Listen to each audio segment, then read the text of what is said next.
Welcome, ladies and gentlemen. Welcome to Ebony Championship Wrestling, the podcast where the square circle comes alive and we deep dive everything WWE from a diverse perspective. So, Devon, get the tables with us tonight as we discuss the Fastlane PLE and we make our picks. We'll dissect NXT's No Mercy, and I ask the boys who is their favorite heel. Speaking of the boys, once again, I am Jackie Miles, but I was never one for monologues. So with me, I got first-time dad, Montay, a.k.a. Coach Montay, a man who has attended close to, if not over 10 WrestleManias in his time, Griff, a.k.a. Griff Nation. And behind the scenes, as always, my bodyguard and the man on the beat, B. Dix. Welcome, gentlemen. How we feeling, Coach? What's good? That's good, man. Good to see y'all again. It feels like obviously it's not our normal recording night, so it's good to be back in the lab. Discussing what we do best, what we like best, and you're ready. It's been a blessed week. Had a great weekend catching up with fam out there in DC, and good to see everybody. And now, obviously Cowboys win, and then got a big one Sunday night, so got to get them Niners back. But other than that, let's chop it up, man. I'm excited. Good to see y'all, brothers. Boy, we about had to pry it out of you last week when they lost. Boy, now you mentioning them off top. Oh, okay, we got it. All right. Clearly, they got a dub. Griff, roller coaster. What's going on, my boy? Welcome back, man. You out here jet setting and stuff. Welcome back, brother. Man, it's good to be back. Great time in Medico this past week as both of us was away for wedding things on this weekend. Yeah, congratulations to Britt, you guys' cousin out here, man. And shout out to my bro Thomas and Brittany this weekend in Cancun. Great time. Great to be away from the States, away from everything, just to have fun and enjoy. Got a nice little tan, hit the pool, met some great, nice people. Some more stories to come later, but not fit for the show. Dropped about 15 pounds. I'm excited, man. Like, I was good to be back. Man. Got my equipment back here with my bros here. Like I told Jackie just a few moments ago, it seemed like it's been a long time since I've been in this seat with these headphones on. So I'm ready to rock and roll and, catch up on some wrestling business and discuss what's coming up. Yes, sir. Well, welcome back, brother. It's always good. I'm glad you had a good time. But as you guys stated, man, it's time to get into the discussion, man. And I'm going to say it once again. I said it once before. NXT is the hottest show on wrestling today. Griff, jump in, bruh. Believe it. Absolutely, man. Of course, I couldn't watch the show there. Peacock was not allowed in Mexico, but I did catch up on some clips on YouTube. And then I had a brother of mine here who was part of the wedding party as well, who's a big WWE fan, and he was keeping me updated and things too, man. And man, I have to tell you guys, man, I'm very big, and I did wear the shirt on the day to support, and I did take some photos. Haven't got a chance to upload anything, but Tiffany Stratton, I'm so on her right now. Like, Tiffany Stratton is that deal. Despite what everybody else, Tiffany Stratton, man, just really showed out that she can hang with the big dogs. She can hang with the ladies. She can really come up to the main roster and be the champion and be that leader and be that guidance, man. I mean, I watched that match earlier today, and the way she gave Becky everything that she had, I mean, just, I couldn't tell you how many flips she did on the table, flips off the ring post, and then to go through that match. That takes a lot of conditioning and a lot of heart, man. And that girl displayed that she got heart. She really got what it takes to be in that mountaintop, man. But Tiffany Stratton, another person, too, that kicked off the show. Now, we know we get to that later, man. And Jackie, I'm waiting to see that smile come on your face. But I was really intrigued with the opening with Baron Corbin interest and Baron Corbin kicking off the show with that victory. Like, I'm seeing that rise of, we talked about it last week, Baron Corbin went down to recharge his battery, get himself back going, and he looked real good with Braun, man, just coming out with the bite, coming out with that look. That was like that lone wolf look, man, and I'm excited, man. That was a good way to kick off that show on NXT No Mercy. He takes the title from Roman at WrestleMania. Coach, jump in. Still thinking about that, huh, Jackie? No, to his point, to your point to open the show, man, NXT is kind of the escape to where the fan, it's always been that way, man. And it's good to see it getting back. And I told you that. it's good to see them going back to the black and gold roots. You're right, American Badass Baron. But no, on a serious note, man, great show, man. I'm giving it 4 out of 5 stars easily. Just, the way the tone was set, obviously the match flow. Shout out to obviously the main event matches, of course, was the reason the people in the seats. But there was a few sneakers in there. I was the fatal 4-way tag match. Them brothers did their thing. They rocked the house. Some good spots. Obviously the suplex. When they had all four corners of the ring. That was a great spot. Obviously the best spot as far as getting the crowd involved. Brian Breaker and and Baron, of course. But then obviously I love the way, and I'm not sure if y'all guys watched it, the Heritage Cup setup, man, that the 2 out of 3 falls with the rounds, it's kind of got the boxing mix with the, you got it, with the 2 out of 3 falls. I think I like that a lot. That was the first time I actually seen that style of match. So thought it was pretty cool, man. But obviously, the way Noam Dar won, obviously that's that's what heels do. But yeah, Becky and, obviously Tiffany ending the night, and our boys, one of our boys losing the belt and then gaining the belt. Shout out to Trick. Obviously we'll get into that later, but it was a roller coaster weekend of ups and downs, if you know what I mean. But yeah, what you think about it, Jackie? I'm giving it 4 out of 5 for sure. But yeah, great PLE. Let's stay here now, man. No, Carmelo, I saw that he was debating on going up to, he was having the conversation about going up to the main roster. He was back and forth, and right? Sean told him, why rush it? And now you're going to see them try some storyline here, I think. And I'm excited to see that. As you can see, Carmelo and Trick are showing some dissension again, but I'm excited to see them. I told y'all from the jump, I was all in on Trick, man, and he's starting to pull off some things that are good for him. And even though he lost, he just lost it the other night, I still see something, coming forward. So, he'll be NXT champion very, very soon. I don't know what you guys think about that, but I think he'll be NXT champion very, very soon. Griff? Yeah, absolutely agree. Yeah, for sure. And while we here, Jackie, I like what NXT is doing. I saw something, was it yesterday, I believe, Cody, Asuka, John Cena is making an appearance there next Tuesday. And I know there's a lot of riffraff saying they're there because they're trying to compete with AEW on Tuesday. But I look at exactly. And the way I look at it is I look at it more from a different lens. And the lens I'm looking at it is it seems like Triple H and Shawn and TKO, whoever, they're doing something different where instead of waiting to a certain event or Survivor Series or War Games to blend NXT with the main roster, they're starting weekly now to blend those main rosters in and start creating these baby storylines with people in the main rosters just to get their feet wet, to kind of get them an experience and kind of get their grooving and shining versus just, one person go down and then next thing you know, they go back up.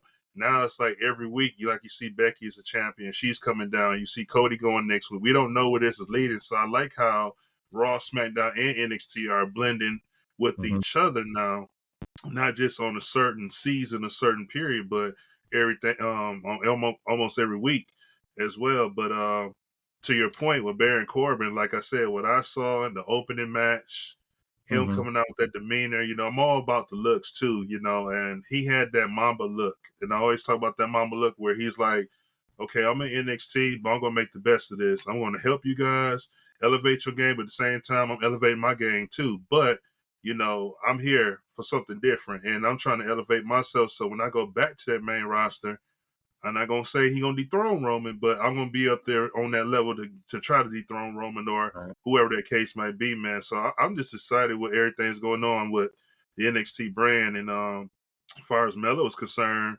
I think Melo can go. I mean, I know can go to that, but like you said with Sean said, hey, calm down, be patient. There's room there, but wait for your right time to come there. So I think his time is coming real soon. It's just a wait and see. Yeah, and I'm firmly believing that. Yeah, it's a good thing. what they're doing. To piggybacking off your point, Griff, there's a reason why. I think they understand. Who cares? And once again, who cares? To our point, who cares about what they're doing on Tuesday night? Right. I don't care. Tuesday night, Wednesday night, Thursday night, they can't really light a candle to what WWE is doing. This is a great. I can already tell that Vince is nowhere in this, because like all these stars coming down, giving these, it's letting, it's kind of letting LeBron and they're letting them, like the LeBron the NBA, letting them, get with those guys and early in camp, the young guys, letting them run. You know what I'm saying? Letting them run with them, seeing, get their feet wet. Seeing what it's really like. In the real NBA world, obviously, in the real WWE world. But I believe that this is good. This is great. Definitely going to bring more eyeballs. But yeah, Brent T, open up the show. NXT is on a whole nother level right now. It's the best it's been. So, so refreshing to see, since it's obviously the 2.0 bull, what that was. So taking steps forward. Great PLE, man. Let's see how they continue to build off of it, and excited to see what these main roster cats are going to do this week, for sure. So yep. I'm gonna defend 2.0 every time we have this conversation, because you hated 2.0, but like you're seeing the fruition of 2.0, right? Like yep. Braun Breaker is a product of that. Tiffany Stratton is a product of that. Like all of those guys in that 4-way, except Scripps group, like except them, they were a part of 2.0, right? They were, and let's be honest, like while the main roster was going through their pandemic struggles, like this is how we kept the lights on in NXT with this group of with this roster. And and now like they're good, and now we're like seeing a great product. That 2.0, they were terrible, but like this is how we built new stars, so like I liked it because it was homegrown. So now we're seeing the fruition of all of that. So yeah, man, great point. The entire card the other night, or excuse me, the entire No Mercy card was a very, very good card. I was in on every match as I was watching it coming back, and even as Brian was like texting me, Brian was watching it, and he was like texting me through, and like I didn't mind it because it seemed like every match was like a good match. So like I said, I was all in on it, and there wasn't a piss break match in my mind. I don't know, you gonna miss it. You definitely gonna miss something. But man, everything flowed. Everything was great, man. One thing about it, man, NXT not gonna miss on many PLEs, man. You might get some misses on the main roster, but NXT gonna find a way to get them chance, to get them This Is Awesome chance, them NXT chance, and that's that's what it was about, for sure. Why do we think that is? Why do we think that is such a different stage, right? Like, why do we think that's getting the love that it always has? Why do we think? Guys that are hungry. I'm gonna pass it to you, but from what I'm seeing, getting back into it, because I actually watched it, probably Abbott's Adam Cole, baby. That was really the last time I consistently watched NXT. But yeah, I can see now. But it's always been the hunger.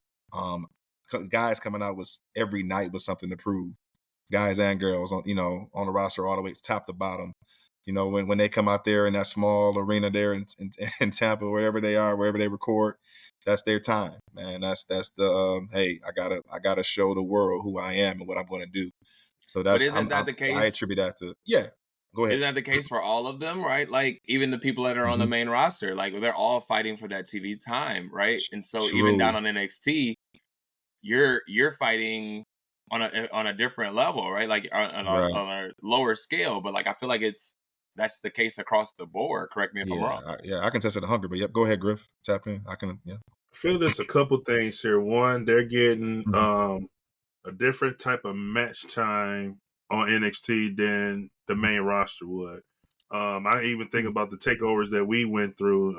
One of the best matches was the Adam Cole and Gargano in Brooklyn when we went that one year. Yeah. And that match was almost an Iron Man match, it was just back and forth. So I think that plays a factor, but also too, I think the other factor is you have a lot of young, up and rising, not just, what they're doing with the talent there is they're picking NCAA athletes that didn't make the pros, so they're giving them a shot there. And also, you got a lot of indie crowds from the indie wrestlers and indie crowds as well too. So the indies, they're very passionate, like they're very vocal, like they chant everything. Like even if you a bad guy, heel, don't know what you're doing, they're like there. So I think it's a mixture combustion of that, and then with NXT being a smaller arena, they're the bottom up and the next level going up. I think it's just that motivational factor that they're excited, and then to see these people get this shining time, and they're just rooting heavy for them. So I think it's just a combustible element of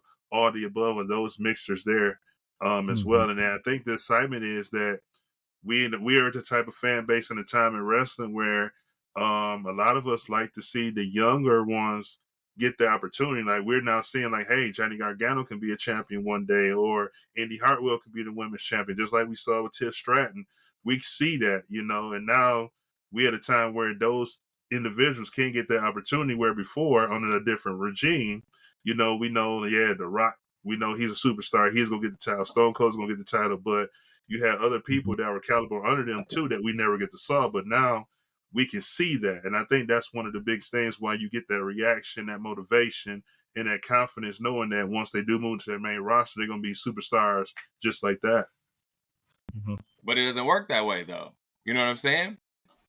Like, it doesn't work that way in the sense that we see it time and time again. They show us on NXT that they're really, really good and that they deserve a push, that they, yada, yada, yada. Then they get up to that main roster, and it's like, where did so-and-so go?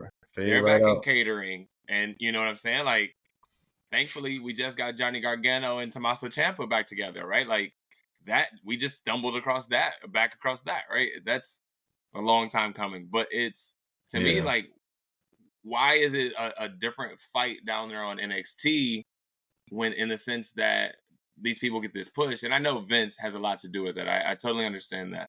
And I know storyline has a lot to do with it as well. But I'm saying, like, we're getting storyline down at the bottom. We're getting storyline on NXT. Why is that environment so different in the sense that, you mentioned the indie crowd and how passionate they are, and I agree with that, but it just seems like it's a different category down there than it is anything else. And I'm with you guys in mixing them, and I'm excited to see how they mix them going forward. I would just like to see more NXT up up interacting with the top, right? Like, we see the top coming down to the bottom, but I'd like to see the bottom coming up to the top. Listen, we're saying that. And real quick too, another add-on to that as well is you got to look at it in the main roster. It's kind of different because you have more segments that's killing time. Where NXT, you have segments, but you have more wrestling, if that kind of makes sense. So you have segments for certain stars or superstars that those networks are paying that they want on TV to boost the ratings, where on NXT is a whole different thing. So I think that also plays a factor too when it comes to this. And, some of the networks have says too, like, hey, let's use Johnny Gargano, for example. Hey, he's great on NXT on Tuesday, but for Raw, we're fighting ratings against Monday Night Football and this and this. On Tuesdays, we're not fighting against nothing. Friday nights, we're fighting against this show. So a lot of times the networks have something to say too, those things. So I think that also could play a factor too. I don't know. I'm not backstage and in that business part, but I think that also plays factors too. In that main roster, they have certain sets and storylines, and they're still trying to figure out how they can wiggle room to, unless this person down here is like really that main guy, that main woman, and we just like, okay, we're going to stop this and put you rolling right here, just like that.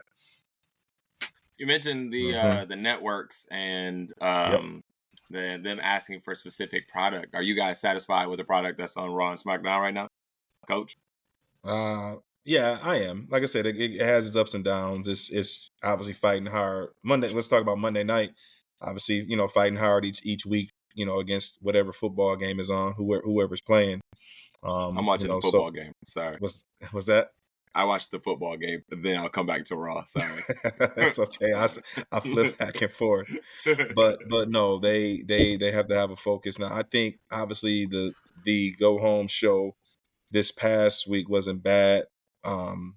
As we said, Seth and Shinsuke, that was brilliant.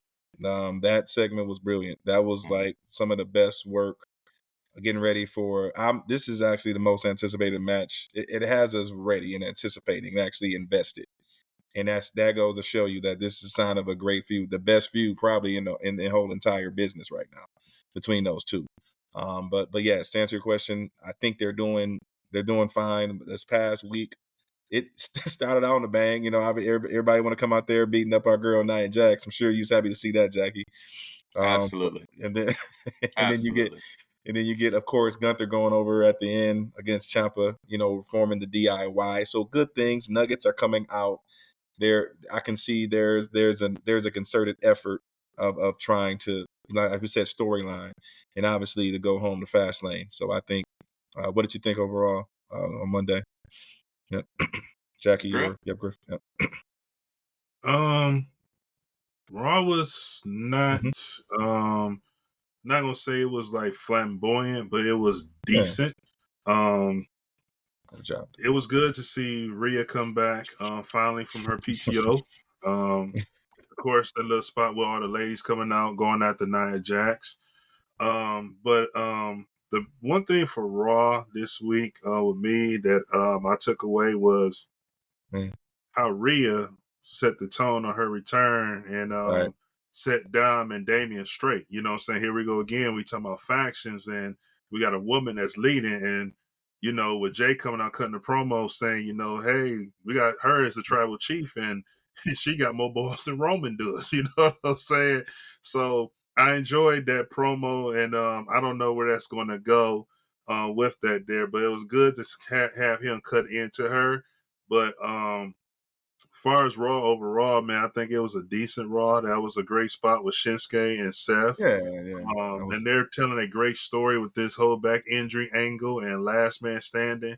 And I like this angle with them because it's one of those angles where you don't know which way this one can go. Like Seth can easily drop the title to Shinsuke, and it could be another big surprise. Like seriously, and it's not like Seth going to win again. Like Seth can really drop this title this week. It's not out of the realm of possibilities, right? Like it's a absolutely. real deal thing that can happen this weekend. Absolutely. I smell a Damian Priest cash in. I mean, either way, like I don't see Seth walking out. Like I don't see Seth walking out with a title, and that's not because I don't like Seth or because I don't think Seth should deserve the title or whatever it may be. But I'm just thinking like a WWE fan, and I don't see Seth walking out of here, man. They're gonna give Shinsuke his 5 minutes holding that belt, and here come Damian Priest knocking his ass out. It's gonna be longer, bro. I understand like the need for Damian. I get it, but I think he holds on to that Money in the Bank for a little bit longer because think about this: you have a prominent person with that not title, but that's a significant piece of WWE, and he too is international. Right, so you want that, right? If we're doing this international thing, right, and it makes sense that Shinsuke wins it, keeps it, and Damian now goes on the hunt for Shinsuke, right? Like because now you still have that international tweak that we've been discussing over and over again, which is really the driving force of this thought that he might drop, right? But you want Damian to still be holding that and still go as senior Money in the Bank. Because right now, if you give him the title, you negate one of those international figures. That's you know true. What I'm saying? Griff, go ahead. That's absolutely true. I mean, that's something to look at and keep back in the mind. I don't see or expect Damian to cash because there's still too much going on with the Judgment Day and what they're doing. Because now you see that friction that's there. As well. Then they have a tag team opportunity this week with I think Cody and Jay now. So, and to be honest, because this is Cody and Jay first time teaming up, I actually for some reason see them winning. But then the other side, I don't see them winning because somehow I feel like KO and Sammy's going to be involved somewhere in there. That's going to cost them, and that's going to create some kind of animosity between Jay and KO again. That's just my thing. But shout out, and another thing too, another low key match that went on this week too was I think Cedric Alexander and Bronson Reed. I kind of watched that match, and I'm not sure what they're looking to do with Bronson, but I see he's been rolling these last few weeks on Raw, and it's coming. You know what yeah, they're gonna do? They're gonna put him in an elimination chamber. That's all yeah, it is. like they They're did building last him year. up. Yeah, they're building him up to put him in the elimination chamber, and then because it's in Australia, right? Like literally, they're gonna throw him in there. They have to. They That's absolutely true. have to. That makes sense. Yeah, But yes, Cedric, the one that lived. You know, we talked about. Let's be real. We talk about. We talk about our brother. Yeah. Pour out a little liquor for Sheldon Benjamin, but for some odd reason, Cedric keep living, and I don't. They see whatever they see in him. Okay, great. They give him every blue moon match, but okay, for him to survive this last run of releases, I'm like, all right, bro. So let's figure it out. So And they're that was using good him, to see. right? And they're using him. Not only did he survive whatever, like the last events, I guess you could say, like not only is he surviving, but they're using him. He's on the show. I don't know if it was just like just to keep going with Bronson, but like he could still be back there and catering. Right. Y'all realize that Cedric Alexander is the only remaining 205 Live talent that's still on the active roster. That is what's up. What a time, right? What could have been? Yeah. What could have been? I think that was absolutely fumbled. I don't know about y'all, but that was absolutely fumbled. Great point, Wise Man. No, to your point, no, and Jackie, you made a good point. That was WrestleMania 34. That was in New Orleans when we all was in New Orleans. That's what I thought. Yeah, I knew we were in New Orleans when he did his thing, and that was a great match. I don't understand. Like that was 5 years ago. That's crazy. Yeah. You know what I'm saying? They both got that push out of that 205 Live stuff, out of that tournament, and and they got up to the top to perform at WrestleMania, and then it just, we got like Mustafa Ali was what happened? Like who messed up this situation? Because he was supposed to win at No Mercy, and then maybe 2 weeks later, y'all are like kicking like. This man is not even in the company. He had to do something. He had to get some. I don't know. I don't think it was Matt Riddle heat, but it was something. That's what I'm saying. What did he do he is like you were like, okay, come on down here, win this title. Let's build you back up out of all of that. And then just like, no, never mind. Like, let's give it to Trick. Yeah. let's give it to Trick Williams for a day and a half.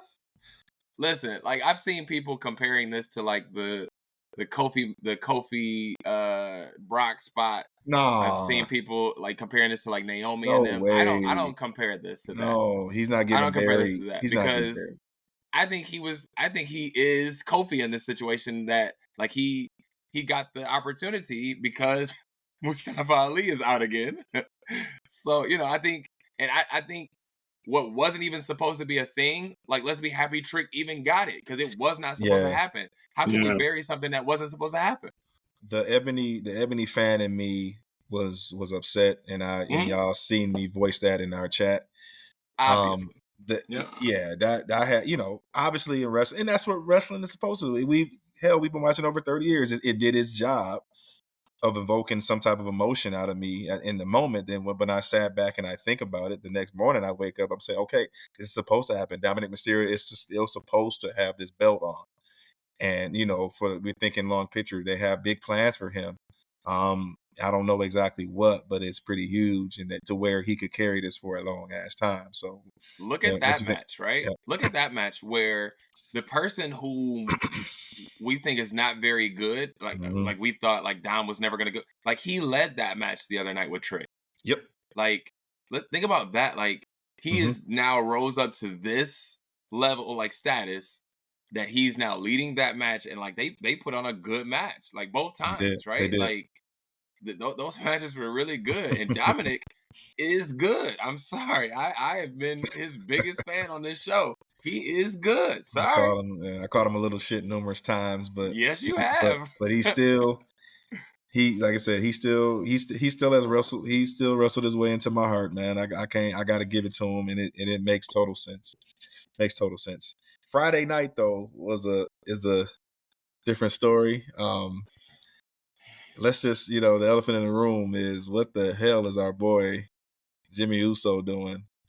It's kind of like it's like a drunken stupor. Like I'm trying to like it's funny as hell, but it's like this the dude that's just kind of too lit in that party. You know what I'm saying? Got to tell him to go take his ass somewhere and calm down and sober up a little bit. Like that's that's the rate he going right now. But it that's what I told you. I think it was. I don't know if it was a show before last. I told y'all he's trolling. And I was gonna say, is that not entertaining? Are you not entertained? No, it's entertaining, and I think much more than this. But I'm gonna bounce this question on y'all. I'm gonna bounce the question on. No. It's definitely solid. Like he's holding SmackDown down. It's actually he's doing his job for Friday night. As far as keeping asses in the seats and keeping the eyes on the ratings on Fox, he's doing what he's supposed to do. And that's with him and Paul and Solo. He's doing his thing. Like for them, he's carrying it right now until Roman gets back. But I guess my question is y'all is what do y'all think is? I don't think we really dived into this. But what do you think the ammo is? What do y'all think Jimmy's end game is by showing his ass like this? Like, because I can't figure it out.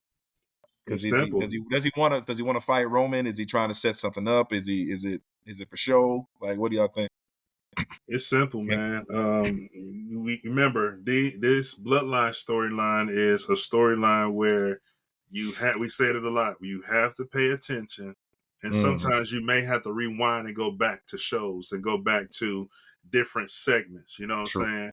And you have to go remember the segment when him and Jay was literally detaching from the bloodline. You know what I'm saying? So if you remember, Jimmy was more the mouthpiece, calling Roman out. Jay was more the one where like he was sitting there stuck in between, like I'm with my bro, and then all of a sudden like I'm with my tribal chief. Jimmy was more the mouthpiece, so it's kind of like, hey, Roman off, man, bump this dude, let's go. You know what I'm saying? Like Solo, this me and you, forget Roman, because Roman was really down with you. Why he ain't here? So I'm here for you. Let's rock and roll. Now when Roman comes back, it's not going to be just going after Cena or going after whoever. He's going to come back and say, yo, what the heck you think you doing? Like, what's going on with you? So you are an ass clown again, right now. Right. We're going to a story where Roman going to have this person on the plate, but at the same time, I got to deal with you because you coming out here like you the tribal chief, and we ain't finna have that, And what's going to happen is you're going to put Solo in a predicament to choose between his brother or his tribal chief. Let me say it this way. Yeah. Top of the fourth inning, gentlemen. Here we go. Let's play There some ball. it is. Right? True. Here we are. Like, yep. Like when Roman comes back, he has to confront the fact that Jimmy has showed that he is the tribal chief in these segments, right? He has not said it, but Jimmy has like portrayed himself as the tribal chief. The whole microphone hand thing from Paul Heyman, like clearly, right? Like the whole making decisions on his own, like he has to come back and confront that. That leads to Roman and him going at it at some point. We have to have that match. Yep. We have to have the 4-way at some point. Like we're only in the fourth inning, gentlemen, and to me, I think they're doing a great job of holding everybody off while Roman is gone. That's what it is. No, they're doing a great job of holding everybody off while Roman is gone. That's real. And then obviously Cena, finding work. Poor AJ Styles, but they made the right call in this, writing him off TV with an injury, and then going with the next hottest thing in wrestling. So to be his partner, just for PLE. So I'm cool with that. But I'm no longer invested. I'm no longer invested in it. I'm not. Go ahead, Griff. I'm sorry. Go ahead. I see that. My question is, and I'll put this on you, Jackie, and you mentioned this earlier about Roman could return at Fastlane. Let's flip the script for a minute. And what if Roman does return, and instead of helping Jimmy and Solo, what if he attacks Jimmy and causes Jimmy and Solo to match, and Cena and them end up winning? That's going to cause that. That's what we want. That's what we want. Exactly. Right? Huge possibility. Like, you have to confront the imposter before anything else happens, right? That's true. Like, there's somebody who's claiming your seat while you're away. You have to confront that. So that's a huge possibility, Griff. Like, that very much so could happen. Or he could leave it alone, not even interact with it, come back, and now that's a whole new segment on SmackDown, right? That's a 30-minute segment on SmackDown. And but I'm totally with you. Like, he at some point has to attack Jimmy. Like he Oh has yeah, to no put doubt, Jimmy in his no place. doubt. So Yep, you're no doubt. absolutely right when we're headed in that space. But I'm no longer invested in LA Knight and John Cena going on against the bloodline because it's a gimmick match in my mind, right? Like Placeholder, LA straight Knight's placeholder. yeah, LA Knight's not a part of the bloodline storyline. At No, least John was for a minute, like with the AJ Styles stuff. But it's we're just throwing LA Knight in this because he's getting a pop. Go ahead. it's more believable with AJ. If they didn't, they should have just kept AJ because they actually had the beef. They got a You know, history. right? Yeah. Like Right. on Friday nights, we beat up John Cena, right? Or whatever it was, but let's beat up John Cena, right? That has history to it. That makes sense. Who cares? Like, how do we know LA Knight and John Cena have ever interacted in a way that makes LA Knight want to come out there, right? That doesn't make sense to me. At least AJ was like, yo, like, these new dudes are doing stuff I don't want it to be. Like, let me come out here and help, even against my OC boys, right? Like, even against their judgment, like, I'm going to come out here and help. It does not make sense to me. And then and then you got poor little Carl Anderson getting squashed. You know what I'm saying? Well, that was pointless. So there was a lot of Friday nights, man. They trying to figure it out. They holding on for dear life until Roman get back. Y'all can tell. And let's switch gears. Let's go to women's route. And Griff, you freaking prophet. You call it every time. Charlotte weasels her way into a triple threat again, and I could go somewhere and just jump off a ledge. I'm tired, man. I'm exhausted. Like, I get it, but at the same time, I'm just tired. I'm tired, boss. You know what I'm saying? Like how many times can we get her in this picture? Like, I get it, but come on, give us EO and Asuka, as I told y'all in the previous show when I fantasy booked my Fastlane card.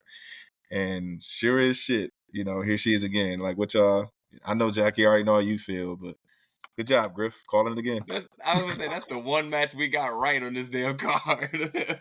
Congrats, Griff. My facial expression is my statement. Again, like, what are we doing? We just seen Charlotte comes back. Bro. Charlotte in the triple threat with Bianca and Asuka at SummerSlam. Here she is in the triple threat again. Like, what is her and Bailey doing? Like, what are they terrible. doing? That was terrible. That was terrible. I feel bad because I know how much I am invested in Io Sky, and I know how she can go, but she's not even going to get the run or get the shine as she deserves because Charlotte is always there, and it's just a rerun every week, 1-on-1. That's why I said let Io Charlotte smack it out on SmackDown, getting her out the way, and just be done. Like, I have nothing else to say, y'all. Io just needs to win this match. Charlotte going the other way now. For our viewers, the wise man won't. I'm sorry, good to cut you off, but it's up there. For our viewers, the viewers, we can't see that this week. Yeah, but the wise man put there. It. We put it up. No, get it. and honestly, watching that match, in the background as I'm chasing, y'all niece around, I just think that I don't know long term. I don't if she's what is she 14-time champion right now? 14. Is it 14? I don't know, but gang, yeah, it's right at this point. I think they're still trying to let her get close to her daddy's number, some way, somehow. Time. I mean, there's time for that. Like, I mean, let's look at the women on SmackDown, bro. Like, seriously, like Io has you have Asuka. We're vested in Asuka. We know Bianca's out and she'll be back soon. You got the up and coming debut of Jade and whatever show she's going to come on. What I'm saying? But my thing is, and again, I have total respect for Charlotte. She's one of my top 3, as I said, well-conditioned, well-endurance wrestlers in the business. I have respect for her. But baby girl, like, you have it 14 times. Why are you still in this picture? Like, let Io run. Let Io build a story. We know what's her name's coming back. Kairi Sane is coming back. Right. We know that Asuka is right here. There's someone else I'm not thinking of. Even Shotzi. We know Shotzi ain't gonna get no title soon, but I mean, it's something to throw in there. But I know, but I'd rather see that on SmackDown than Charlotte all the time. Because, like, when can we put Charlotte in just like Becky? When Becky got the title picture, at least Becky went one-on-one and started other storylines with other women without the title being involved. Charlotte, for some reason, has to have the title involved every single time she returns or goes. She can leave a whole month. She just got done beat with Rhea. You gave Rhea her flowers. She's a champion. Right. Okay, come back and... I want to throw one of Cassie's toys at the TV because it was so discombobulated on how they like booked that match. Like then Bayley, like here you go, Asuka, you know, speaking her native tongue, and then Bayley's, oh, you want a match with like what? I'm like, that was a terrible like the way they just. I'm like, this is like, ladies, this is terrible all around. Like I just knew, and I'm smiling in my head. I said, I know Jackie's hating this, so you know every minute it is, but. If you even had a chance to watch it. Away, Jackie. Just take it away. Listen. This is not the response y'all are gonna expect from me, but I'm here for it, bro. Throw her in there. I'm here for it. Y'all already know I've been a fan from day one. And here's the thing. All right. Here's the thing. Yeah, that's right. That is that's the John Cena of the women's division. Let's be honest. She's getting that push, bro. Let's get past it. Here she is, fellas. Here's Charlotte, ladies and gentlemen, because we're going to get her no matter what happens, bro. It's very clear no matter what happens. For the WWE wrestling purist fans, I do hope they come back around to Io and Asuka, letting them tear down a house at some form of in some way. No, let's be honest. Hold on. Let's be honest. Yeah. Let's be honest in name. They're going to put on a banger. Let's not act like just because we added Charlotte that this is going to be a terrible match. I think it ups the quality of the match. Let's be honest. Like I know what we want. We want to see Io and Asuka, and we want to see them individually do their thing, and we want to see it on a pay-per-view level. But we're not going to sit here and act like adding Charlotte has diluted this product. Absolutely not. This is elevated. No. Y'all are just tired of seeing her. Y'all are just tired of seeing her. That's true. That's true. Okay. I get it. We got some other women back there, but like who? Like nobody's putting on bangers like Charlotte. Let's be honest. Who? Like, okay, Mia Yim? No. Come on. Let's be honest. She is not finna put on no banger. We don't know. Charlotte. Give her opportunity. And real talk though. Come on. Let's be honest. Come on. There's only like 3 or 4 women who are close to the caliber of Charlotte. Let's be honest. Like I know what y'all are saying. Like we're oversaturated with Charlotte. I get it. Yeah, but at the same time, would we be saying this if we were getting this much Roman Reigns? Will we be saying this if we were getting this much Seth Rollins? Would we be saying this if Finn Balor was going on a run like Charlotte is going on? You know what I'm saying? Nah, Brian. Nah, like Roman sucked and he deserved everything he got from the beginning, right? Like I understand. He sucked and we did not want him on TV. It took him to change the situation for us to be like, yeah, we want more Roman. That was a rough 3 years for him. Mm-hmm. But I'm saying like we beg for our favorite guys like who are like on good runs to constantly be on the card. Now, why are we like complaining about somebody who is the same caliber of wrestler? Why are we complaining about them being on the card? I'm here for it. Hold on. Here, let me interject to this one real quick. Okay, I'm gonna back Roman and Seth and all them up. Here's the difference here. Charlotte is always inserted somewhere in there, whether she on Raw or SmackDown for the last couple of years, no matter what. If you want to track the history, good example. If there's a one-on-one match, she's inserted in the triple threat match. Becky and Miranda was once going to be one-on-one. Guess who was inserted into a triple threat match, right? Okay. So my thing is nothing against Charlotte. Everything you said is validated. I love Charlotte. I respect her. She, like I said, she's my top 3 athlete.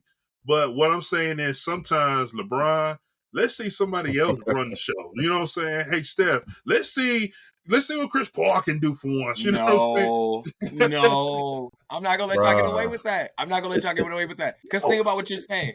If y'all pulled up to the Staples Center or whatever it's called now, if y'all pulled up to that joint and LeBron wasn't playing, y'all would be pissed. Y'all would be pissed off. Y'all be like, I paid all this money to come see my favorite person and they're not on the card. Y'all can't be mad. Right? Y'all can't be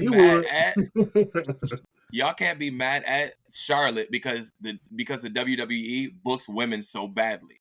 Like, right? Like, no, I'm not mad at Charlotte. No, that's why I'm more mad of is the booking, not Charlotte. No, Charlotte ain't got nothing to do with that. Let me reiterate. I'm more like, okay, the booking. Like, why is it she's booked and inserted in every match? Like, if it's a one-on-one match that we like, oh, we finna get this one-on-one. Now it's a triple threat. Oh, we finna get this triple threat between this clique, but now it's a fatal four-way. Whoever's booking that, that's what I am coming from. Not her. She got nothing to do with that. I love Charlotte. Like, come on. I got pictures for days with Charlotte. You know what I'm saying? I love this Flair. Gotta put your best players on the field, bro. I don't care. You gotta put your best players on the field. And we can end this before we shift, but there's 2 women that's coming. And Tiffany's coming. In my opinion, bro, I'm gonna be real. I think keep saying this. Tiff has the ability. Tiff has the ability to eclipse Charlotte as far as the talent level. That's the only what I saw at this No Mercy, bro. Yeah, that's a half-court shot. Nigga. That's real talk, though. Shot. Real talk. No. Think about it though. Think how dull Charlotte was when she first came into the business, right? I think Tiff already got the persona. She damn sure got the look because she fine as wine, and the athleticism. You know, like I believe my heart and heart she could be. They'll build her to be better, just as better. But then, of course, then you got Jade lurking too. So Jade, so whoever. But obviously they got to build her up. As far as you mentioned Tiff, doing matches. Obviously, Tiff and Becky's match was good the other night. Like I will not turn that down. I'm not a huge Becky fan. I'm not a huge fan of this run. I don't think she's getting squashed. I don't think whatever. But I don't know if she's 14 time, right? Like, think about what you're saying, that she's on the caliber of Charlotte. Like, Charlotte's on a different level, ladies and gentlemen. I get it, but the only reason that even became a conversation, Jackie, is because she kept winning it and dropping it, winning it and dropping it. It became, the smart WWE fans knew that. They're not, they see right through that, like, through the glass. Like, why keep what was her longest reign? I mean, obviously, I don't know, but if you can think back, like when she had that run, like a few of them that went way longer than they were supposed to. Let's be honest, right? True. But at the same time, is it not deserving, right? Like, I'm not saying that she's not getting an extra push. Like, yes, she 1000% is. She is the John Cena of the women's division. But I'm saying, does she not perform to the level of these other superstars that we constantly want to see? That's my only thing. I'm with y'all. Yes, we are 100% oversaturated with Charlotte. Yes, the booking is bad, and they need to figure it out to make the storylines a little better. We've always said that.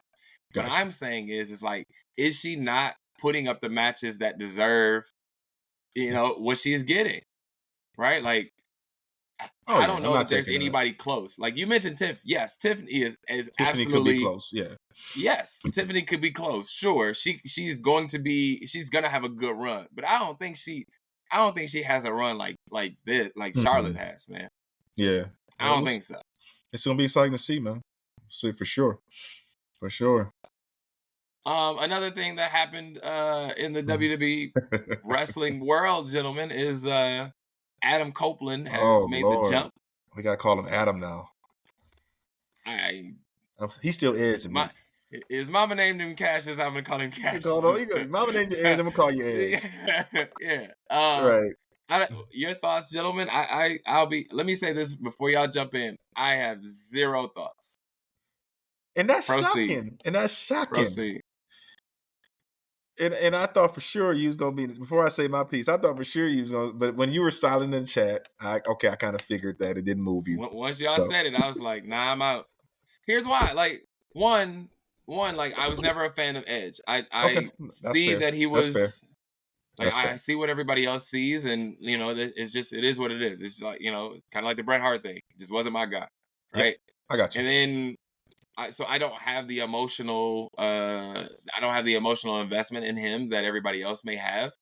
So him leaving, him staying, did not matter to me one bit. Yeah. good point, Wise Man, and that's kind of what I'm going to allude to here. Sure. Reflecting on his career, obviously, we have a heel segment, but he grew up, man. WWE. He's a homegrown WWF, the W/WWE guy. I mean, that's his roots. He did his thing. He did what he was supposed to do. He flourished in his prime. One of the best heels in the business, easily top 10 in the business as far as his early work. Obviously, him and Christian being at the top, one of the top tag teams. Them feuds of the Dudley the Boys, the Hardys. Obviously the greatest ladder match I've seen with my set of eyes. Watching ladder matches, they set the tone, and obviously his singles career was just as solid. Building from that, but obviously, curtailed by injury and the miracle of him being able to come back. It's kind of derailed his last heel run. What he just did, kind of because people they couldn't accept. This is my guy. Like, I cannot accept you as a heel right now at this point in your career. Like, this is supposed to be a feel good deal. I know he wanted to do something different creatively, but just reflecting on what he's done, who he is, what he's meant to the business. Canada proud. Beth, obviously, Beth Phoenix. Marrying Beth Phoenix and doing what he's supposed to do. But I believe in my heart of hearts it came down to the match. I didn't know it was unbeknownst to me that I didn't know that it was that when he had that match with Sheamus, that was going to be a send off. I thought that was just going to be, okay, No, great. you could tell from the Okay. vibe that they were going in, and just like how they were announcing him throughout and how the way the entire how the way they show. booked it. Just how they presented it, it just seemed like, oh, okay, this is coming up on the last one. I'm always going to remember it. I'm reflecting that WWE's run is the crowd, the energy. I think that pop that he got coming back at Royal Rumble was the one, but right before the pandemic. Was it, or the 2020? Yeah, it was right before the pandemic. Right before. Yeah. Okay, that pop that he got obviously shows you that how much the crowd loves him and always be indebted to him.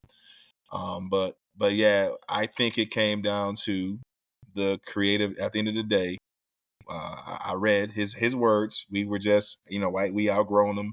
We were just in a different place creatively, and I can respect that. And I believe that how the way they handled this, the Judgment Day split, the call was made, by them booting him out because he wanted to take it one way.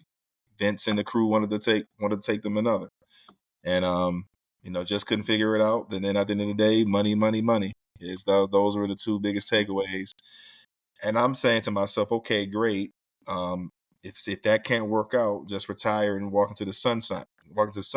But to Wise Man point, we want to go over there and work with Christian Cage and give it one last hoorah. I saw their, I cringe every time I turn on AEW program, and I'm not gonna lie. But I just watched I watched their promo on YouTube today. That was pretty interesting. I kind of want to see where they're gonna go with that, but Christian's having a run from what I he's can having see. a great run, and I'm gonna give it to you, Griff, because I know you're exploding. But I saw one. I sent y'all a comments in the chat. I'm not sure if y'all had a chance to read that. This dude went on the Facebook rant about it. So if y'all go back and check it out. Like, dudes are hurt. Like, Yeah, dudes are they either are hurt or by they're this. like they're either hurt that he went, or they're like, we got the greatest thing ever, and it's like, all right, I'm sorry. Go ahead, Griff. There was a comment, and I'm gonna pass it to you, Griff. There was a comment saying that when he came out at Wrestle Dream or whatever the hell, that there are 5 million types of programming. I've lost count. Like, do they name how many pay-per-views or do they have a year or a week? You know what I'm saying? So that's another thing. But it was one comment he said, "Look at Edge already regretting he's not even halfway down the ramp." I seen that, and I thought that was hilarious. But having second thoughts, buddy. But go ahead, Griff. I know we rapped about it. Can't wait, brother. He said he wanted to chime in on this and vent a little bit. So, ladies and gentlemen, oh Lord, here's my feel with this. My first action is I'm praying that everything goes well. And Yeah. I respect the fact he wants to work with so many people over there. But I don't see anybody on the caliber of the WWE that can take care of him at this stage in his career. And the things that AEW talent loves to do there, the matches they like to have, and that's the kind of reason why Daniel Bryan went there, because the things that he wanted to do with WWE is like, no, like, bro, you just had a major neck surgery and retired, and you're back. And I feel the same way with Edge, but Edge is a lot more older as well too. From a professional standpoint, I'm always going to be happy for Edge. It's just one of them things in life, man. When you outgrown something and you want to do more, and you still got that juice, we all know that WWE can't let you do everything that you probably want to do because there's some certain restrictions. And then this is a multi-billion-dollar company versus AEW, so there's a lot of different restrictions and rules which probably couldn't lead that way. However, when I found out at first, I ain't gonna lie, you guys, when I saw it, I thought it was I thought it was fake, because again, I had no kind of networking or seeing anything, it was just basically word of mouth or something on Instagram. Yeah. And I just thought maybe like out of all the memes and all the different things, photoshops people do on the internet these days with their boring lives and stuff, I thought that's what it was until Yeah. it hit like, hey, he AW for real. So when I saw everything, I kind of seen a look in his face like it was just like this different look that he was happy. And I think he's more happy because he does want to retire and do the last part he wants to do with Christian, his brother. Yeah. Um, Yeah. but far as a fan standpoint, it's just something that's different because this is a main WWE guy who has never jumped ship and went to any other show his whole career. And then when you've seen this now late in his career, it's kind of like, wow, it's still like unbelievable. But kudos to him. I think he was. I think he left WWE on the right foot with his send off match in his hometown. He has nothing bad or negative to say about them. Everybody's cool with it, and it just addressed Yeah. the decision. I think it's just again another trade off. Again, we get Jade and they get Edge. You know what I'm saying? So, like I said, my biggest thing for him is I just pray that everything be okay. He really take his time with who he wants to face in that ring because I just don't see, and I just seen the different injuries and different things that go on with some of the talent that's over there and the crazy stuff they want to do. I just hope that he doesn't get hurt and end up ending his career and then he end up regretting what he did. Yeah. Good luck. Good luck, Luchasaurus or whatever the hell his name is. Good. You first up. So we'll see. We'll see on Tuesday night. So or whenever this match is gonna take place. So. The Tuesday Night Wars are clearly happening because of that shift, I guess you can say. NXT has stacked the deck for Tuesday, and I don't know that AEW has the answer. What do you think? No way, Jose. I mean, I think that's what we started, when we started the show. That I don't think it's smart, man. I didn't realize, and I'm gonna bounce this back. I didn't know they were switching night. I thought it was always Wednesday, or did I miss something? Or something happened with their programming where something is they can't go on Wednesday and they have to go on Tuesday, and so at least that's plus you have my baseball view. coming too. You get baseball playoffs now. That's what it is. That's what it is. That's right. That's right. That's what it is. But no. Shawn Michaels and kudos Shawn Michaels and Triple H always thinking, playing chess, not checkers, and making sure that hey, let's get these guys here. Let's make NXT must see TV. As long as they could possibly can. But you're right, Brent. They're not. Yeah, good point. Good point. Swerve, I can see. Yeah, that's the only. Yeah, you gotta give Swerve some love too. I mean, hey, we're Ebony Championship Wrestling. We're always gonna do that, right? Always. I love Swerve over there, and I think those are clearly the only clips that I watch. Clearly, but yeah, man, I think you have to stack the deck, right? Like Yeah. It's a business at the end of the day, and people are like, "Oh, that's petty. That's whatever." Nah, Like, bro. no, like It's business. we got to make our money, right? Like, it's a business, right? Like, you think I'm gonna put up a terrible show and send everybody over there? We already went through that with Eric Bischoff. No, I'm not gonna do that. I'm gonna make sure Right. that every eyeball is on my show and not your show. Right. And so therefore, yes, I'm pulling in Paul, which is probably gonna be Solo or somebody else, right? Like, I don't think it ends there, right? Oscar coming in. There's got to be an EO factor to this at some point, right? Like, I think there's a lot that goes into this show, and absolutely, you have to stack the deck when you're going up against a competitor. It is what it is. It's a business, and like, yes, I 1000% agree with it, and look forward to watching NXT, not AEW. It is what it is. Gotcha. No doubt. But also coming up this weekend, we got Fastlane, gentlemen. Are we excited about these matches? And I was talking to Griff earlier. There's only 5 matches from what I can tell. Really? Only? Yeah. Yeah. And the crazy part about these matches is majority of them, except for the last man standing, deals with either tag team or some kind of triple threat form.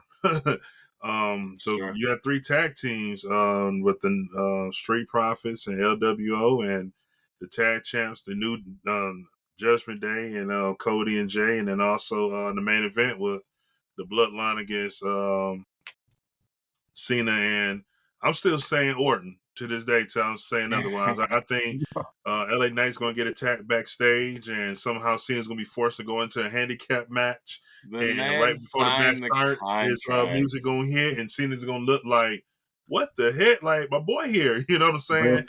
And we don't know. Orton might have been the one that attacked LA Knight backstage. Griff shared me today. He has some low key beef with LA Knight, which is actually valid. Because Yeah, man. he started messing with his girl, but with Samantha, the ring announcer. So to be honest with you, man, to be honest with y'all, I'm only excited for 2 matches, low key, because like the last man standing is the one I'm there for. That's the one I have my popcorn for. And then Bobby and the boys. Like, as terrible as that segment was, they're not going to let Bobby talk a lot. I thought that was a terrible segment, but they redeemed themselves, setting that match up. This man rivals. This man's terrible on the mic. Like, gee, can we get the man of the hour back? Can we get the Lashley chance Where's back? Leo Rush when you need him? Man. Nance is over there making it work in New Japan Wrestling. Let me just say that. You said this, Jackie, and I'm gonna I'm gonna give my Fastlane spills. Like, look, great. Okay, we get in the triple threat. We kind of said that Jimmy and the tag match, great, whatever. It's a gimmick match. But to your point, why do we care about the LWO? Like, it was good to see those 2 guys, have that match. Santos and I was down with it. If they were going to tease, like, maybe Santos going a little heel or something like that, okay. Maybe I'm thinking too much of the, Right, where's that? Where's that? Why is that not on the card? Right? Why is Ray and Santos not on the card? Like, that should be up there. Can we get, I don't know. Maybe there's title. More to it, but I don't know. I don't know. But we're starting to care, right? Like, because of the interaction with Bobby and them, that or with the Street Profits, that's forcing us to care, right? That's right. And so we're not gonna get there unless they beat the Street Profits, right? If they beat the Street Profits, then it's like, oh, okay, now we have to pay attention to them. They booking them stronger. But I think it's the booking.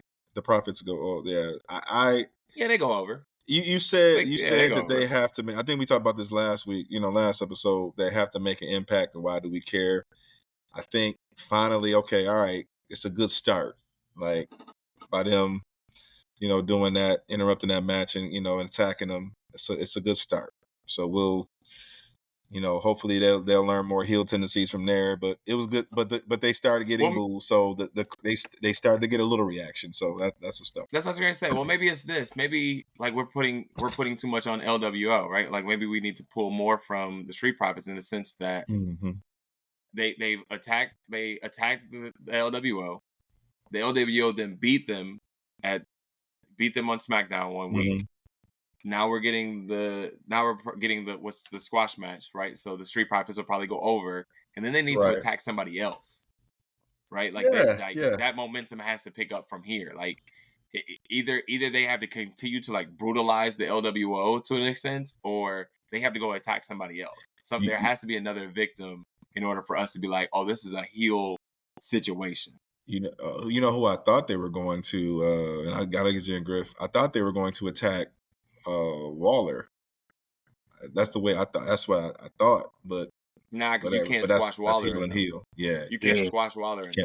That's true. Right, like they're on their own heel run. They're on their own situation. Deal. You can't squash them. Like you need another team. Like look for Hit Row, right? Like look for Hit Row to come up next, right? Look for that tension between Hit Row or somebody. Like there has to be somebody else that they can brutalize in order for us to be like, this is a heel faction that can rival the Bloodline, right? They have to do like some Bloodline stuff in order for them to get up to that level, right? Griff? Gotcha. Yeah, absolutely. Actually, I am interested in that Street Profit match for Fastlane, just to see what gear are they going to shift in this match. We've seen what they did on SmackDown, but this PLE, this is like your big stage.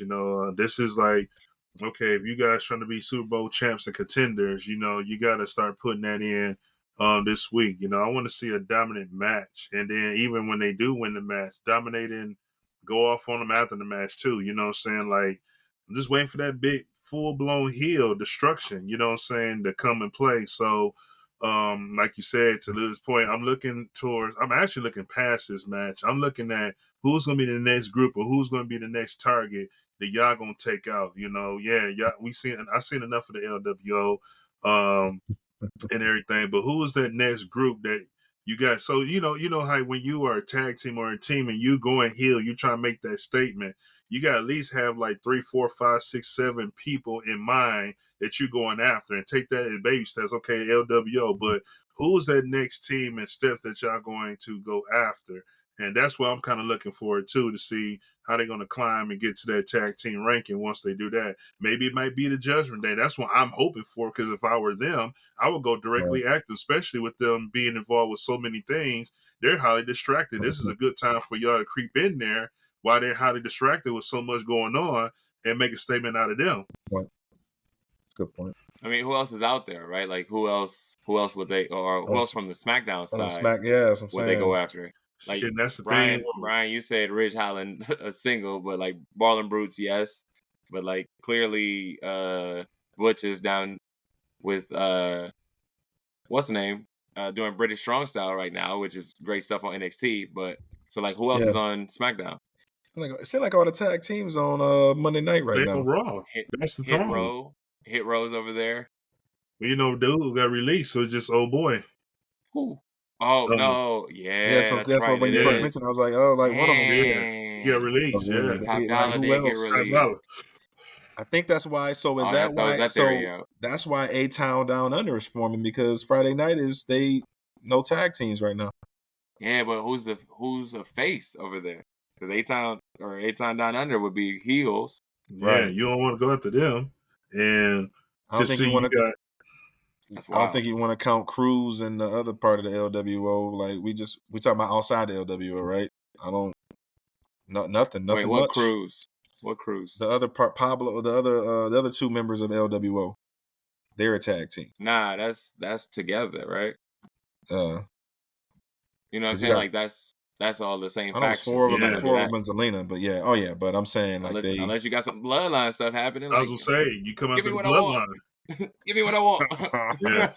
But no, I didn't realize. But that's been a WWE problem, though, man. They just each show they starve each shows of tag team. You know, I did read that they were bringing some people up from NXT, so maybe we get Diamond Mind up maybe their faces, right? Maybe they're a group that could come up. Damn, that's it. Yeah, that's what I'm saying. So yeah, maybe that's where they're headed. I don't know. Maybe Yeah. we'll see. What's a match that we haven't discussed yet is Not much. Finn Balor, Damon Priest, Oh, yeah. Cody Rhodes, and Jey Uso. Do y'all believe in this match, or are we all just gonna be like, I don't really care? And move on? Placeholder for War Games, guys. That's what it is. You know, I'm still pissed that they get. I love American Nightmare as far as his ring work, but they give him interview every week, no matter what they. You talk about saturation. Y'all ain't Yeah. mad at this? No, I You know what I'm am saying? now. Like, No, I am now. No, you talk about I am. inserting somebody. I'm there. I'm there with Cody. I'm there with Cody. I'm only a supporter of his ring work, but the other stuff that yes, I agree. Like the saturation. I mean, it's just like Brian. We texted that picture back and forth of like every Raw main event that they were in, and it was like plus 20, and it's like it's the same match, man. Even I don't care if it is Cody and Jay and not Kevin Owens and Sammy. I feel like this is the same story. I don't care. It's just interchangeable people. I feel like it's the same story, and I'm not invested in anything that Jay is doing right now. You know who I am invested in that situation? Yeah, Brian, great point. Copy and paste. Mm-hmm. You know who I am invested in and who's creating their own story out of this? The Miz and Drew. Mm. Their storyline is more entertaining because Drew is saying some real stuff. Like, just because he apologized, we good now? Like, no. Right? Like, he's creating his own thing off of what should be the better storyline, and it's not. And they still brilliantly slow burning this heel turn. Like, this is what we talk about every week. Which is why it's so investing. They're doing a great because job. You know it's coming. You see it. It's like, go ahead and say the thing that you know you want to say, Drew, so that we can all either boo you or cheer, or clearly we're all cheering. Like, cheer you on for what you're getting ready to say. His promo but it's was so investing. heelish. It's so much more investing than this. Yes. I'm not here his for promo. His promo was heelish, like heelish tendencies all through it, and I'm here for it. I'm with you. So they got to figure it out. But yeah, I didn't when you sent that, I figured that I didn't get it, but I figured that's what it was. Like, I didn't realize that was all the Raw main events for the last however many weeks. That's crazy. However many. Yeah. I mean, I was losing to that the last couple of weeks. Like, every main event of Raw was the involvement with the same people all the time. Yeah. So you gotta have, and as we get into, I know we talk about matches, we talk about all 5 matches, but as we go into predictions here, let's just like, go ahead and we're just discussing. Sammy and what is it? Who was it? Jay and American Nightmare versus Judgment Day. Judgment Day. Priest, yeah. My prediction: Judgment Day is keeping them. Like, there's no way they're in hell they're losing that match. It's gonna take a JD and a Dom interference to get it done, but they Judgment Day definitely going over. I see it coming, and you have to, in this sense, right? Like, we have to get to Survivor Series is what we're doing, right? Like, clearly JD McDonough's information, or like him trying to jump into the group, his help on NXT, right? Like, that's where we're headed. So you kind of have to keep it on them, right? Yep. But let's go to predictions if that's where we're headed. Let's go through each match on the card, and we'll start from what seems to be the bottom of the card to the top. And let's go with LWO versus Bobby Lashley and the Street Profits. Profits. Okay. It better be simple as that. For Stepdaddy Bobby, it better be the Profits. So. Wait a minute. Hold on. Let me ask something. Let's say the Profits with a Zelina Vega trying to get involved, and Bianca returns and joins. That fast? Nah, bro. That she on Jey Uso PTO. Okay. Griff, I'm asking Griff. She on Jey Uso PTO. Griff. Her PTO is different than Jay's. Like, Jay was involved in a mandatory storyline that needed intermission. She just needed a break and do her Hollywood stuff, and she's ready to come back. She's ready to rock and roll. And Griff, okay. Point, Griff. I'll accept that. I can see that scenario, Griff. I can see it possibly at War Games. She's definitely going to make an impact when she comes back, but probably maybe at Survivor Series for sure. But here's the thing, though. You need to make an impact leading to War Games versus coming to, because we know you can make an impact. Yeah, that's true. Make an impact, then do that versus coming to. You know what I'm saying? Make your impact, make your statement coming back, then go into that. You know what I'm saying? Because you really got to come back as this dominant, and that's probably what lead. I mean, again, we'll get to her.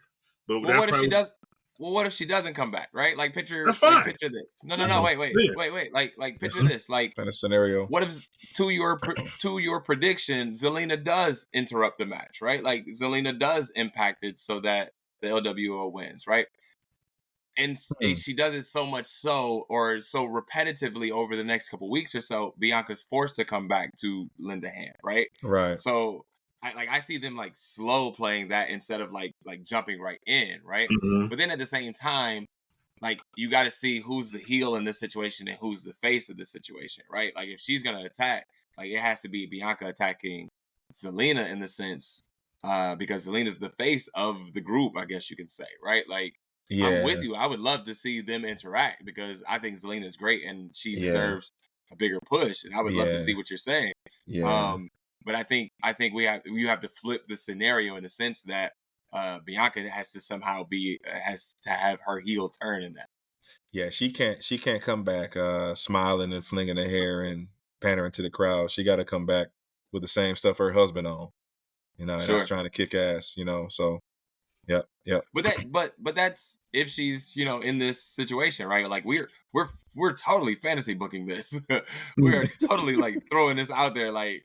Hey guys, that would be a great idea, but yeah. Right. But back to the picks. So Griff, you're going Profits? Yep. Coach? Oh, Profits. Yeah, it better. As I said, it better be for Stepdaddy Bobby. They better go over. Yeah, I'm going Profits too. I don't see the LWO getting the push that they need to with Bobby being involved. Right. And now let's go to the triple threat of the women's division. Our favorite match on the card: Io Sky versus Charlotte versus Asuka. Griff, what you got? Io. Coach. I got Io pulling it out. Bailey, obviously her homegirls, and finding some way to get it done for her. Charlotte takes it, and we spin off and go to a whole nother storyline away from Io and Asuka, and they feud over absolutely nothing. They just feud. That's where we're headed, gentlemen. You know what? In a world, though, that's believable. That's legit. Right. That's as much as I. 15 times. I'm definitely gonna be throwing one of Cassie's toys at the TV. Yo, y'all know how geeked I'm gonna be when she gets the pin, yo. Yeah, y'all not gonna be able to shut me up that week, yo. Bro. As you saying that, my heart is on airplane mode. As you said all that, y'all stuff. You know it's coming. As you said that. Honestly, no, that the fear didn't sink in, bro, until you started saying it. Like, oh my God, this could happen. Oh, bro, it's coming. Think about it. Watch what happens. Bro. She wins. Asuka and something happens between Asuka and Io, so now they go over and have their own feud, and they literally fight over nothing. And Bailey, because she did all the shit talking, she's gonna have a feud with Charlotte. And here we go, right back into the 4 horsewomen. Here we go, gents. Saddle it up, because that's where we're headed. I ain't buying that down. Hey, Griff, as long as you've been in WWE creative, you got to admit that's legit. Like, no, that's why I got no comment, because that could possibly happen, and I don't want that to happen.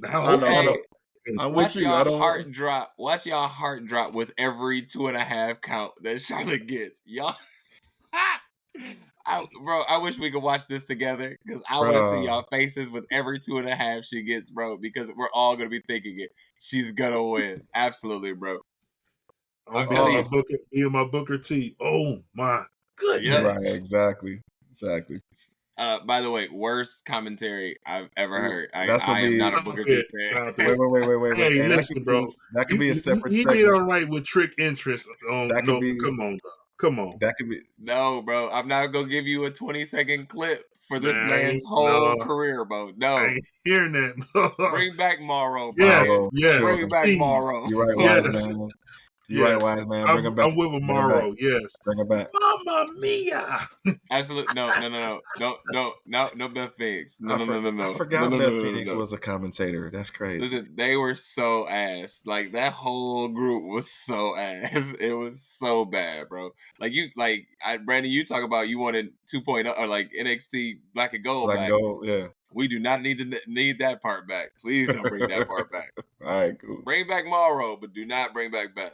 And we can get rid of Booker T too. I'm not gonna let y'all get this 20-second clip of him and Trick and let that stand for his hope. Have y'all been listening to this man? Yeah, he be off his rail. He be off his rocker, bro. I can't. I Booker as a wrestler. Thank you, Brian. Next match. Booker as a wrestler. Next match. Move on. Booker as a wrestler, absolutely. Commentary, no. Like, gotta be bottom 5. Gotta be. Gotcha. All right. Let's go. Judgment Day versus Cody Rhodes and Jey Uso, the other bloodline. I said it already. Griff? Yeah. Oh, yeah. Go ahead, Griff. What you got? 50% of me want to say Judgment Day. The other side want to say Jay and Cody. But I'm going to go with Judgment Day all because I alluded to it earlier. I think somehow Sammy and KO going to play a factor that's going to cause Cody and Jay, and it's going to cause friction with them four while the Judgment Day go forward. And I got Judgment Day retaining. Coach? I have Judgment Day going over, obviously, by the tactics of Dirty Dom and Rhea. And this sets up, obviously the War Games. They, believe it or not, they have to come together some way, somehow to form this alliance for Survivor Series. So I don't see Sammy and KO trying to cost them a match or inadvertently. I don't see them going into a feud before Survivor Series. I think this kind of something major will happen to kind of set off this. Maybe we got 5 weeks or about a month until. We got Crown Jewel first, right? That's right. So we have Crown Jewel, then so we got time. So, but I see the Judgment Day going over, and then maybe Cody and Jay doing something. I don't know. I don't. It could go either way.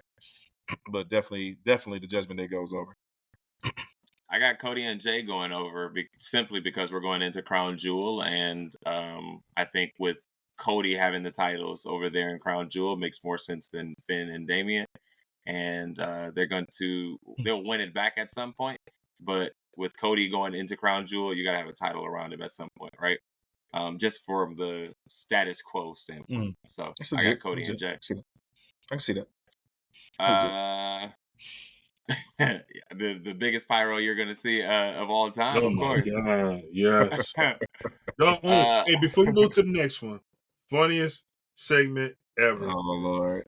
No. This was the Raw after Mania last year. They came to Detroit the following after Dallas. And Cody came out on the mid segment. So the first thing that Big said when the music stopped, he said, "Wow, you just burned up all WWE pyro project." This dude came out like 4 different stages of pyro. Like, bro, you about to blow Little Caesars up. And this ain't even 5 minutes in the show. That's funny. This man has the most pyro, bro, for an interview. Like, he gets pyro, comes out there and just talks. And it's like not even like in the ring. Like, him and Jackie stand by the crowd. Like, you need pyro for that, sir? And yet Rhea Ripley came out there with a sparkler like Gilbert. And that was all she had, but okay. For Vince to hop on a plane to go see him, that says it all. That I get it. Whatever to be a fly on the wall in that meeting, Vince had to finally humble himself to a talent at some point and say, "What do you want? What do you want?" I bet money that's how it went. I don't even think he had to humble himself. Like, Vince gonna do business no matter what. Like, he gonna do business. Clearly, when he brought back Eric Bischoff, it was like, whatever, bro. Like, let's make this money. right? Yeah, that's true. That's And true. he saw that Cody's contract was coming up, and he's like, "Yo, let's go get this big fish, right? Like let's go get this guy, right?" So I don't even think it Right. was a humbling thing. It was just let's go make this money, you know. Gotcha. All right, Seth and Shinsuke. I'm intrigued to hear what you guys say. Seth and Oh, Shinsuke. man. Griff. I got Shinsuke going over on this one. Okay. Coach. I got my boy Shinsuke. It's his time. I hope they let him have his time, because there's a little birdie in the back, in the back of my mind that's screaming, if the Judgment Day loses that belt to your prediction, they got to have some form of gold around them. And see, I'm just saying, it could all fit together. Damian catches Shin off guard, and there it goes. That's my prediction. Yep. Yeah, I'm with you guys. I think Shinsuke pulls us off, and we go on this international thing, especially with everything headed overseas. Right. Crown Jewel. When like Elimination Chamber, Crown Jewel, and everything like that. So I see that one happening as well. And then what we predict to be the main event, including John Cena and LA Knight versus the Bloodline, Jimmy Uso and Solo Sikoa, the first Bloodline. Griff. All the different possibilities on this one. Jeez. I am going to go over and say the Bloodline is going to win this match. Wow. I think Bloodline's going to win this one. And I alluded to it earlier, Roman could return and cost them the match, but I think I have a different perspective. I think Roman's going to return, but then also act like he's happy that they won and then attack Jimmy afterwards. The Solo's just going to stand there and watch and not get involved. Just stand there and watch it going on. And Roman's going to provoke him and control him to like attack his brother. But I got Bloodline going with a Roman return and an attack on Jimmy after the match is done. Okay. Coach, I have the flip. I have the boy LA Knight and John going over to set up Roman kicking their ass. So yeah. Yeah, I'm with you, Coach. I think Cena and LA Knight go over, and then Roman has to come back and chastise the imposter, and y'all represent the Bloodline while I'm going, and y'all took a L. So yeah, I'm with you guys on that, man. And I think, like we said, we're headed into the fourth inning of this situation with the Bloodline, and I think like you have to elevate Roman to a whole new level with this, right? Like he has to show like a whole new side of his heel persona, right? As he's coming back into this, especially with us now swinging into what's getting ready to go into Mania season, right? Right. Griff, what'd you think? Yeah, when like you said, you got to elevate the heel character, especially taking this amount of time off, because we haven't seen Roman since the SmackDown or the week after SummerSlam.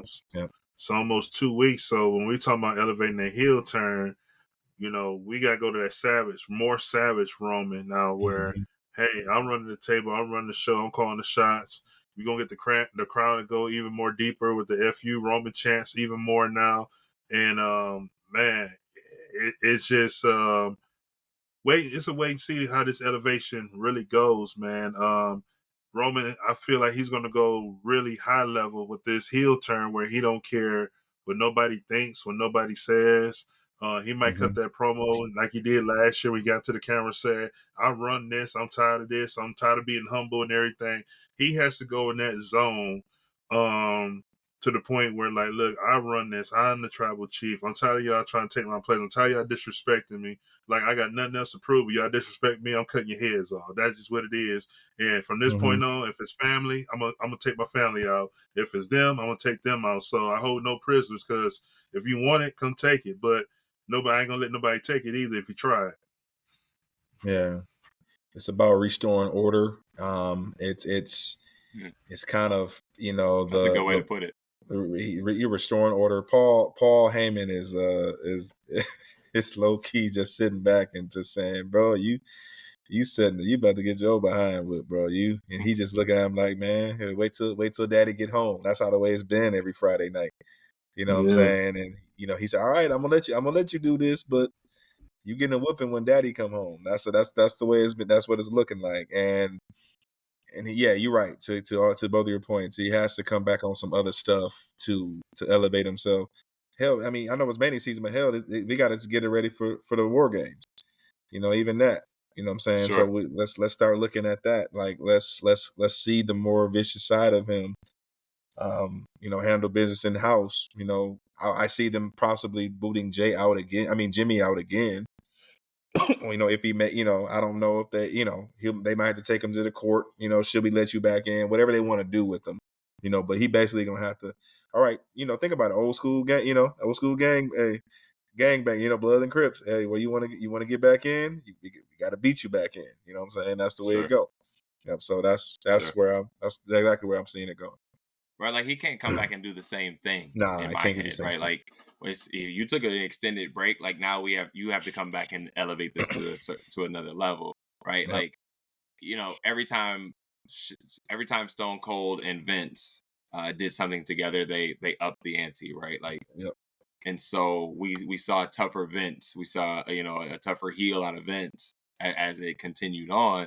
And he did more things that made you hate him, and I think this is where.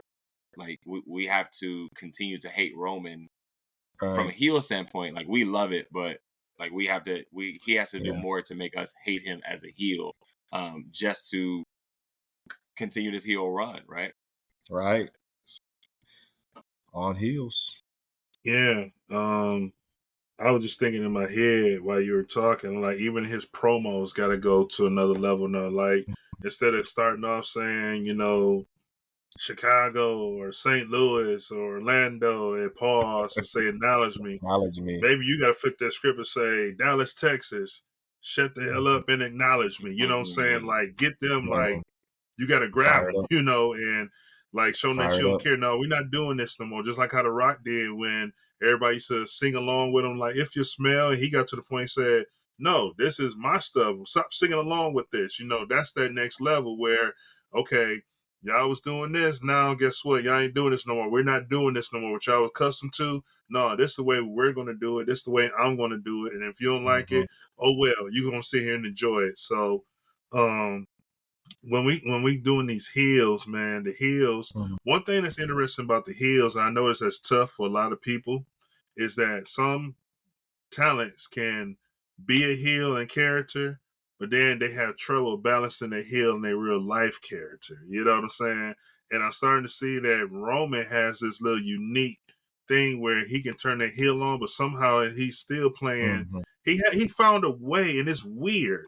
He found a way to still be in heel character, but also smooth his real life personality in his heel character. If that kind of makes sense. Like he's still the bad guy, but he's still being that good, loyal, respectful person, but he throw his little heel thing in there as well too.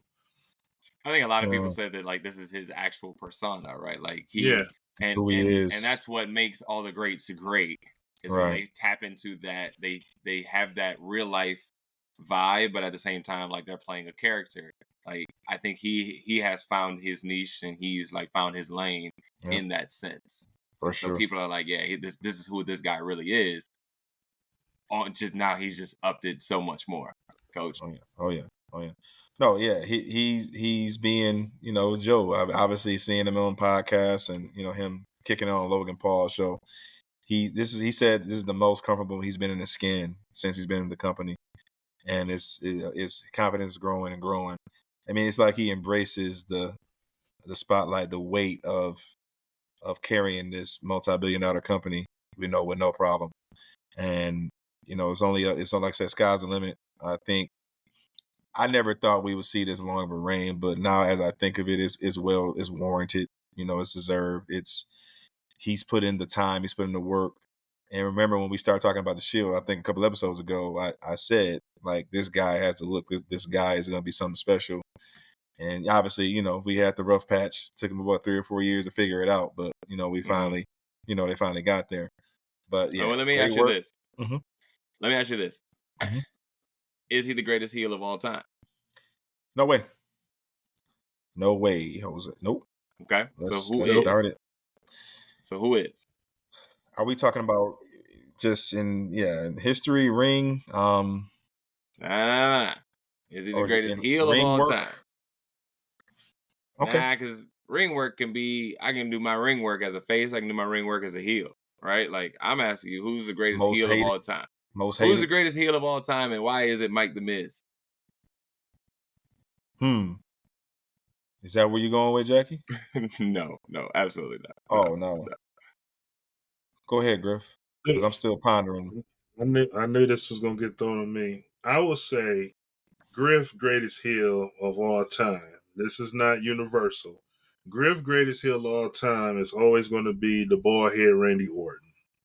Okay. And that Randy Orton, even when that era of the age of Orton, I think that's what they called it that time, the age of Orton.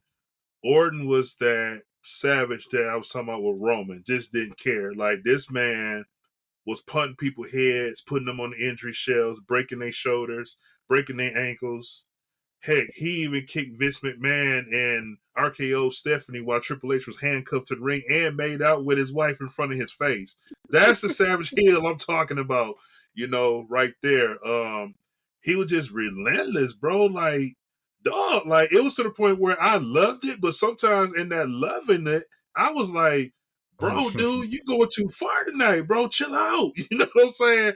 But Right. that's what a heel work is. It gets you to not only hate, but it gets you that motion saying, oh my God, dude, like, I really want to strangle this dude. Like, dude, you don't do no stuff like that to no dude wife, bro. Like, that's crazy. But that's who it was, man. So there's a lot of great heels. But for me, and the things I were going through at that time, when you talking about like mentally and stuff, I would say the bald head Orton was always my greatest heel all time. Coach? Yeah, as I was thinking about this segment, I kind of had to go back to when I was a boy and understanding the psychology and what a bad guy really what that really consists of. And I'm thinking I'm gonna be real, I'm gonna say mine, but at the same time I kind of want to bounce this off y'all. There's greatest heels, but there's also the heel turn that actually contributes to their work. So we can have a separate, and I'm gonna bounce this back, like, because in my mind, who did the turn the best? The greatest heel of all time, honestly, and I'm torn. So I'm gonna give y'all a hybrid answer. It's a hybrid between Flair and Vince McMahon. That's the only way I can see it. When I think about what Ric Flair meant to the culture, obviously, the jet flying, limousine riding, kissed it, what he was about, obviously, who's not gonna hate a blonde, I'm gonna say this guy is a blonde white man, with money. It is what it is, entitlement. He had all, the look, all of that, the women, jealousy, right? But I'm saying, well, you want it, but the stuff, the tactics that he did in the ring, he mastered that. He had a way of evoking the emotion. Funny stat, like, just read up on Flair. There were cities and stuff. I didn't realize how fans got, but you guys know how crazy fans are. It is all the time. Flair was threatened nightly. That I'm gonna kill you. Like, if you don't drop the belt tonight to our hometown guy, which is in his NWA days, it's we're killing you. Like, you're not getting out of here alive. So Flair actually, I was reading, Flair actually had to drop titles to that face to save his own life. So, like, when you're making decisions like that creatively, what you're about, and then obviously the Dusty Rhodes feud, put him there. That's what set it. That's what set it off.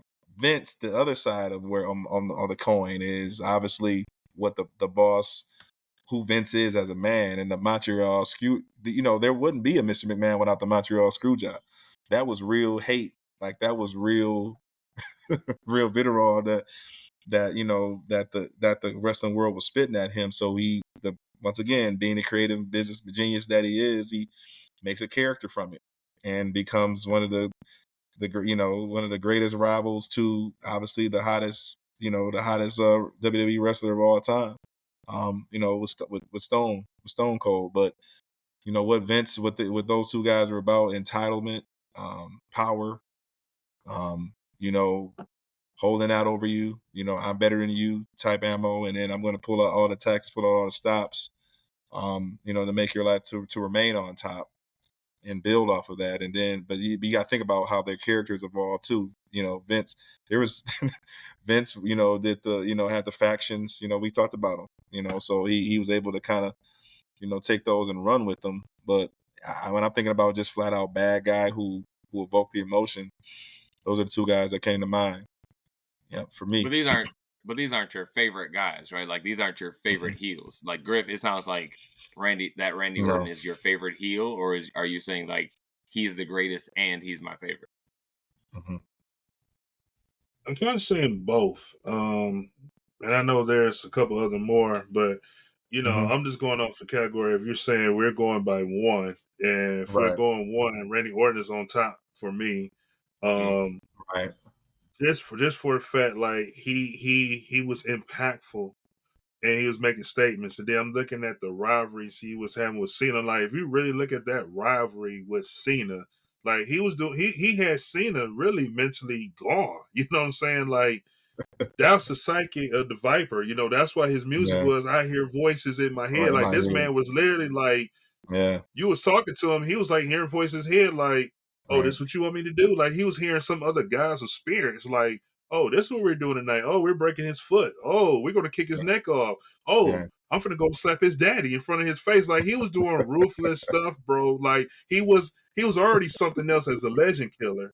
But then you go into the Apex Predator, the Viper, and hearing voices in your head, like, dog, that's some crazy type stuff. That is.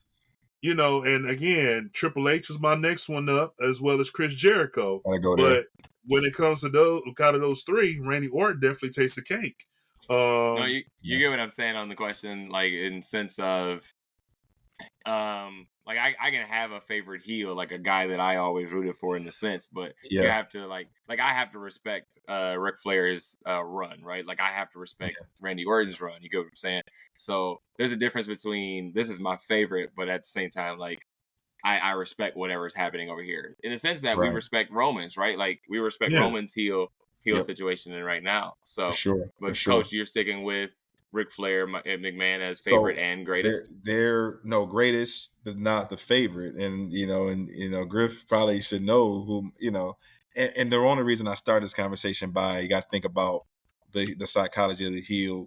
I think that's the turn actually helps too. How they became the heel. That's what I'm saying. Like when we think about making kids cry. That's what I'm talking about. I know Wise Man put in the question marks, but I'm talking about, let's talk about the people who made the kids cry. You know what I'm saying? Who really brought that out. And the first guy that came to mind, which is why he's going to be my favorite. He can't do any wrong, obviously. Changing the code. This is the third week in a row I've talked about him is Hogan, became, his work. Yeah. The work that he did. Just, I'm talking about from an entertainment value standpoint.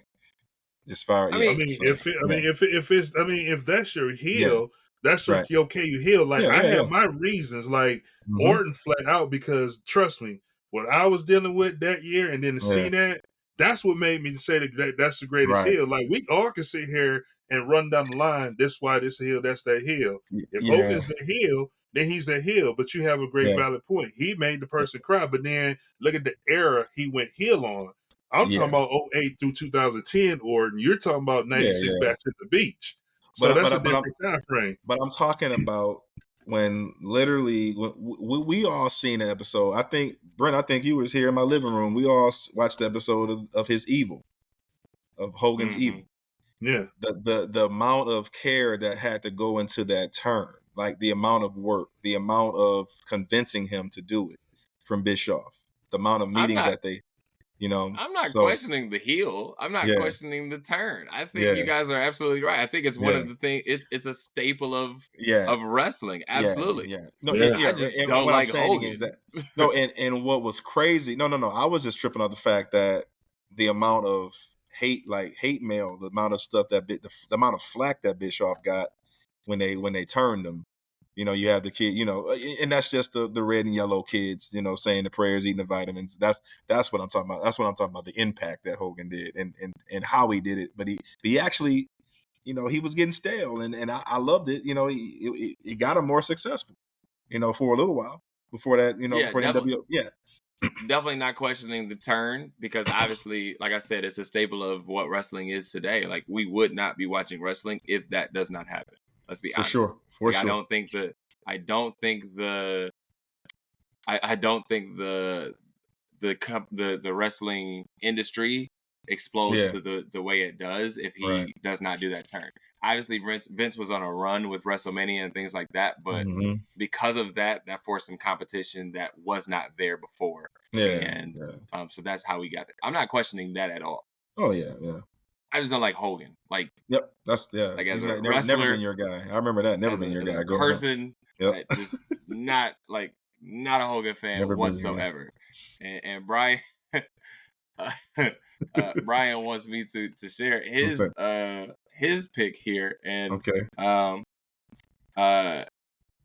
this man wants to buy his belt, which I totally understand. But Who's he pick? Brian is like the biggest Ted Ted DiBiase DiBiase. fan That's on. Yeah, in that was on the list. in Yep. the Yep. world. Yep. And for those of you Yep. that don't know, Brian is also like very very musical and like one of the one of the Beats. biggest music minds I've ever been around. Beats. And this Yep. man Beats makes a for beat, days. and he made a beat from Ted DiBiase's from The his money. entrance Money. music. Money. Yep. One of the greatest beats I've ever heard, hands down, without a Nice. doubt. So Nice. one day we're gonna put him. Well, one day we're gonna put him back in the lab, and I want that beat back. That's all I'm Yes. saying, Brian. I want that beat back. That's all I'm saying. He has some old school flavor too. He has some Earth, Wind, and Fire. That's the beat I want Yeah. back too, Brian. So, but no, that's definitely was on the list too. Because when you go do your research and homework, Ted DiBiase's in there. He's always in top 20 for sure. Great pick, Wise man. But I think the number one has to go alongside with the number one face, right? Like I think I'm with you, Brandon. I think Vince has to be considered the greatest. I know everybody else is saying like what the impact that Flair has had. Ted DiBiase, yes, I get it, but I don't think you have Stone Cold if you don't have Vince McMahon. Oh man, The Rock doesn't push him as hard as he does. In all of this without Vince, right? Like he doesn't have the matches with those other people if he doesn't have, his feud with Vince. And Vince was the catalyst for a lot of the different things that he did. And you hated Vince. Yeah, Everybody no doubt, hated Vince. no doubt. Like get this guy off my screen, right? Like unless Shane came out there, and then like now we on a whole different level. Always a Shane fan. But yeah, like even like like that has to be one of the greatest feuds ever, right? Like but you had the best. It was the Attitude Era. Let's be honest. It was the Attitude Era. Bro. But when you and like I said, I had to like I said, I just went down memory lane, man. Like just reminiscing on bad guys through the years and through the eras. And another one that kind of made me laugh all the time too was you gotta think about it. They just did silly shit, Jake the Snake. What he did to Macho Man with the actual snake, when he, with Damien, biting him on the arm on the ropes. That was some sick stuff. You know what I'm saying? I'm really shocked they let that slide back in the day. I don't think you'll see that today. But another funny one, man, always feuding with the Ultimate Warrior, like my low-key underrated dude was Classic. Man, I was bugging out all the time with some ravishing Rick Rude, bro. Like, yeah, you did like Rick Rude. I never understood. He said, "I'm going to take my robe off and show the ladies." Yeah. Another heel, and I know this will be a future segment when we start talking about promos and things, but another heel I really have up there, and this can go either way, up there with Orton, and I'm not trying to put Orton over this person over Orton, but my other favorite heel and he's currently in here today. And we Mhm. pretty much call this man the wise man. And we can't forget about the heel Mhm. work that Paul Heyman has been Oh, yeah. over the last 3 decades in the business, well, too, both ECW, WWE, and the whole Alliance thing, too. That's a good point. The instigator of him, you know, running his mouth, poking nerves, Polar poking bear. buttons, you know, getting himself fired and finding his way to come back in, pushing and elevating guys like Brock Lesnar. He was always like that mouthpiece, but he Mhm. one thing I love about Paul as a heel, and I'm sure that you guys might have seen some documentaries and seen he was Mhm. constantly about evolving. Like Yep. and Yep. he says in his interviews that he gets on with these shows today, he says, I'm always trying to be better than I was yesterday. I'm not worried about tomorrow. I'm still focused on Mhm. today. And he constantly just keep getting better. Like his mic work, his heel work, That's it. um, helping others pursue and elevate their heel game. Like we see what he's doing with Roman, you know, like helping Mhm. Roman when he was there. You see what he was doing with Brock Lesnar when he was with Brock Lesnar. When we're talking about other heels outside of talent in the ring, I will also say Paul Heyman is one of my top and favorite great Mhm. heels of all time as well That's too. legit. That's Do you legit. think Braun becomes the next Paul Heyman guy? Who was that? Say it again. Do Braun you think Breaker. Braun I Breaker, hope so. because he's in Braun's corner this week? I Do hope you think so. Braun I Breaker hope becomes the so. next Paul Heyman guy? Has to be. If Paul Heyman Paul Heyman just don't agree to be with any talent, and if he is going to be in Braun Breaker's corner and taking the time to be with Braun, and and technically Braun and Paul, I noticed too. Can't Mhm. remember when it was. Um, Paul had said some respectful things about Braun or what he Mhm. can be on a show one time, and said, you know, he was asked if he was in Braun's corner, like, what would you do? And Paul said, if I ever got a chance to get with Braun Breaker, trust Mhm. me, he will be where he'll be way better than he is today. So Yeah. if Paul Heyman has confirmed and is going to work with another talent outside the bloodline or anybody else he's working with, that Mhm. means something. That means that it's something there. It's something he see, and he's going to invest his time and work to make that person better. So to answer the question, yeah, absolutely. I definitely see him being a Paul Heyman guy. That's why Braun's tan look like it looks. He gonna get a tattoo soon. He gonna join the bloodline. Yeah. That's what I was thinking. Can it work? As I was like, it makes sense from a standpoint of rubbing it's, getting the rub on the talent. But right now, Paul, so he's in this bloodline saga. So I trying to mean, see how if they can we're fit that in. check this out though. If we're talking about top of the fourth inning, Braun could be that enforcer like Solo. Not saying he's part of the bloodline or in the bloodline, but he could be that business enforcer to keep Mm, everything out the bloodline. You know what I'm saying? Kind of be that linebacker that blocks everything, you know what I'm saying, to protect that quarterback. So Solo is going to stay internally the mm, enforcer, but the external enforcer is going to be mm. Braun Breaker. He doesn't even See have that? to. Let me I don't see even that. think he has to be a part of it, right? Like I don't think Yeah. he has to be mentioned with the bloodline. I think he can just be a client of Paul Heyman's, Separate, Yeah. right? Like separately. Paul Heyman can have his Heyman guys, I guess you could say, and he could just say, I'm advocating for Braun over here, but at the same time, my tribal Yeah, chief is still, still over there. whatever. So I Right. don't even think they have to interact in that sense where, Braun joins or is a part of the bloodline or whatever, but he could be one of Paul Heyman's guys. Yeah, no doubt. But back to the heels, gentlemen. Any other heels that you guys want to mention? Of course, I always want to throw Mike the Miz Zanin out there Yeah, because yeah. he has done the job, man, and he's coming up on 20 years or whatever, Hmm. and he has done the job. If you're talking about a homegrown talent, let's look at Mike the Miz, right? Like Hmm. I've always been on his bandwagon. I'm always gonna be here. Like he deserves whatever he's gonna get from here on, man. Yep. Shout out to Triple H, good old Paul. Definitely setting the setting the standard in that era. Same, and with Randy, but teaching Randy the ropes. But and like I said, his title reign. I think a lot of title reigns through that. He had a hot run too of heel reign. That's all he knows. Triple H. That's all he knows. He built his career on being heel. One of the OGs. So can't forget that man's run for sure.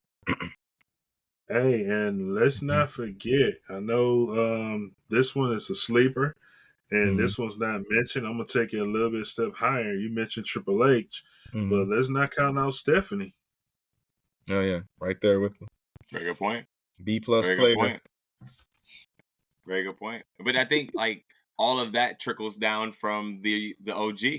Let's be honest, right? Yes. Like Stephanie doesn't get the heel turn that she gets if Vince isn't who he is. Triple H doesn't fit into the authority situation if he's not a part of the Vince regime, I guess you could say, right? Like, let's be honest, like that's all trickling down from the original, and like before that, it was like good guys versus bad guys. It wasn't really like face versus heel, right? Like it was the very like comic book gimmick of good is always going to triumph over evil. Yeah. Yep.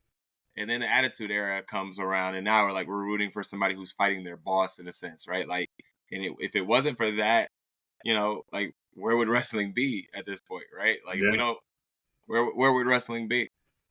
That's cool. Like all of these different factions that have now, kind of taken the authorities. I don't know, not the authority, but the corporation. Excuse me. Taking that route, right? You get the B+ player, as you mentioned. You get Seth Rollins and his authority situation, right? Like all of that is stemming off of who I believe is the greatest heel, Vince. Let's talk about some bad heels, like some bad heel turns, right? Some of them turns that he was just like, hey, didn't understand it. Why are we getting this? Like, why are we forcing this situation? What? I know it might take you a second, but if one jumps out to you, what's one of the heel turns you're like, I have no clue why this is happening? Griff, you clearly got one.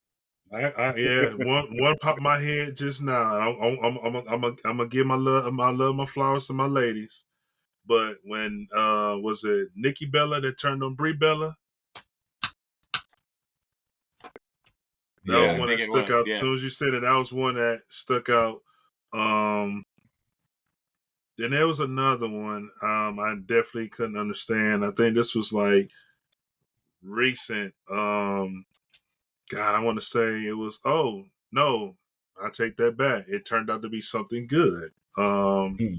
What was that? I was thinking of the AJ Styles match with Edge last year, and Damien got involved and helped Edge beat AJ, but then it turned into Judgment Day, so that scratched that one. But the Nikki Bella one, definitely, because I mean it's like you sensed it coming, kind of tells when she had that match with Stephanie, but it's kind of like, why? Like we were just in this woman revolution, and all of a sudden you broke this up, and it's like, why? Like where we go from here? Like sister to sister, and that was one. I know there's a couple more I'm still pondering, thinking, but one that I'm thinking of.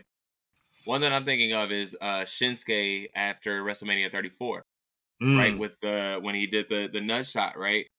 And then it was very bland after that. It was like, this is forced, right? Yeah, like, it was forced. We wanted both of those guys, and we wanted both of those guys to flourish at the time.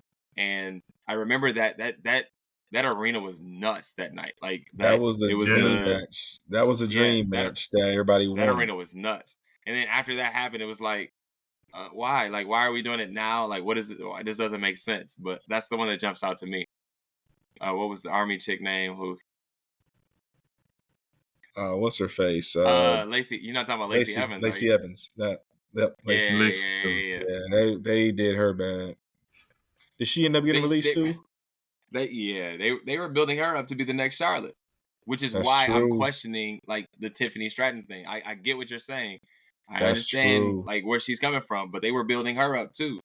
But obviously Tiffany's over more than what Lacey was. Right. But I still question it.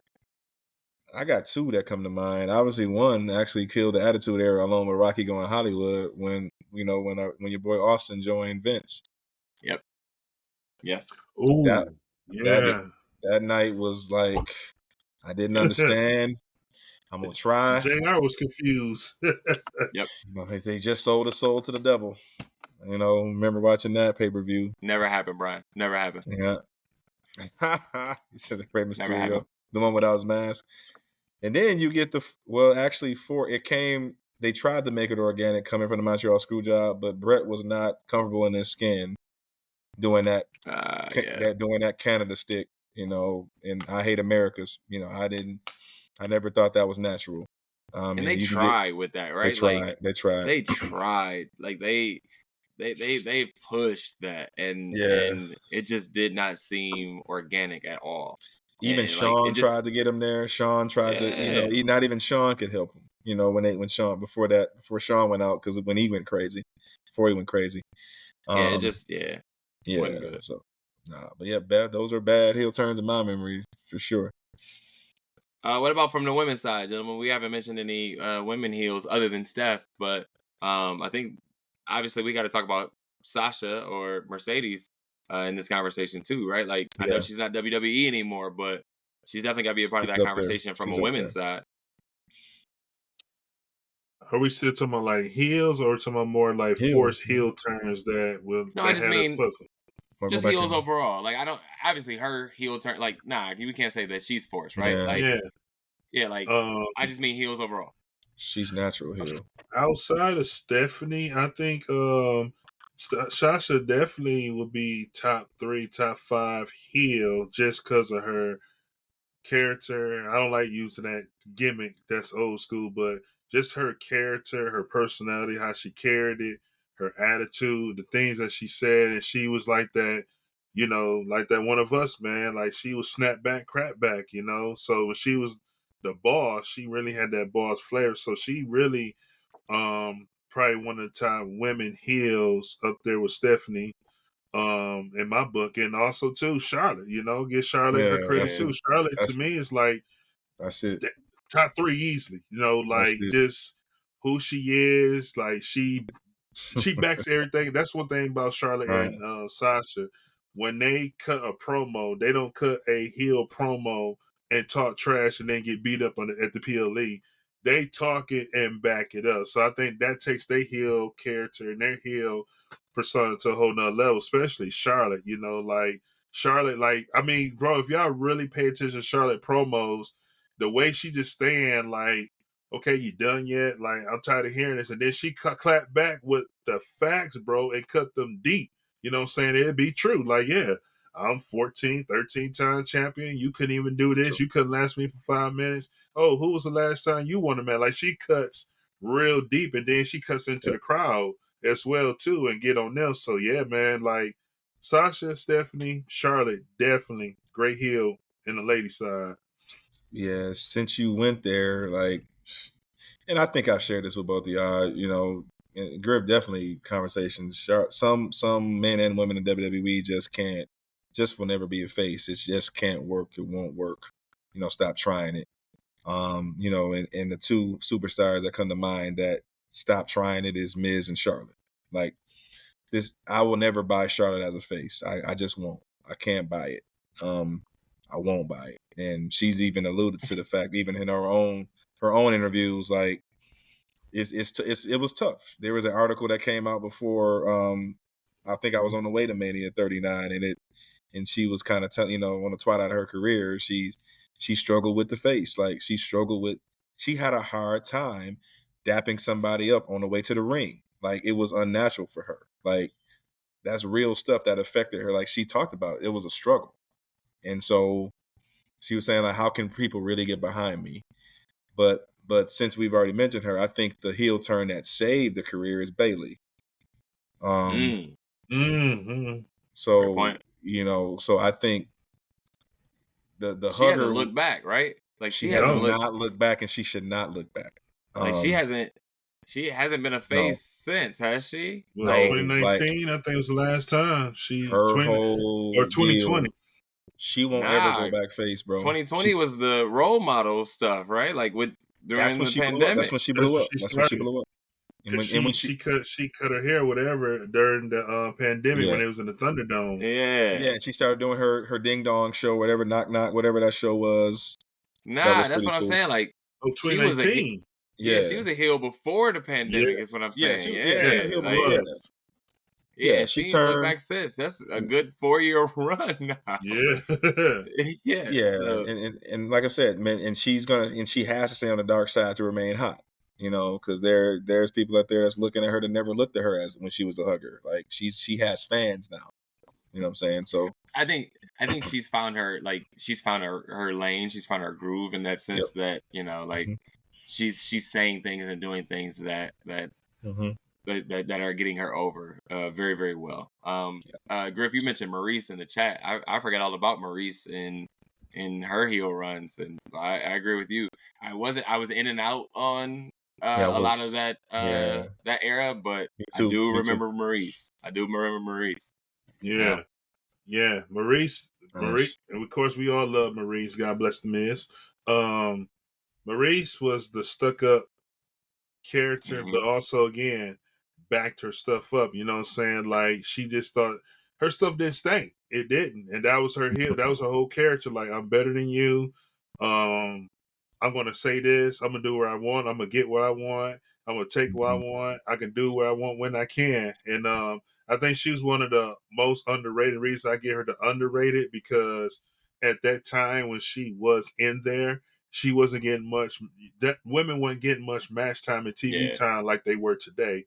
And Mhm. I feel if she was getting, if she would have had the time back then as today, and was doing this today, I think she'd probably be right up there in that top ranks too. But I think because of her short term and then the time she was there not Mhm. getting much TV time, she goes in that underrated link. Because she was hated. Nobody can stand like, oh, here come this snob, or she thinks she better, she thinks she all this. I'm like, no, she is that. She is for real. Yeah. Like, if you Mhm. think about it, like insecure people that think that they're stuck up, they only think that you. She never said I was stuck up. She just said, Yeah. "This is who I am. This is who I like. This is what it's going to be. Like this is where I'm from. You guys stink. You guys suck, and it is what it is. If you don't like it, change it and do something about it." That's how she was. She never said she was better than nobody, but the way she carried herself, it made people think like, "Oh, you think you better than him?" And technically, she said, "Yeah, I am better than you, but Hmm. if you think I'm not, then do something about it." So. Yeah. Absolutely. Maurice is like one of the most underrated ones when it comes to women heels. Okay, last question. Yeah. Heel factions.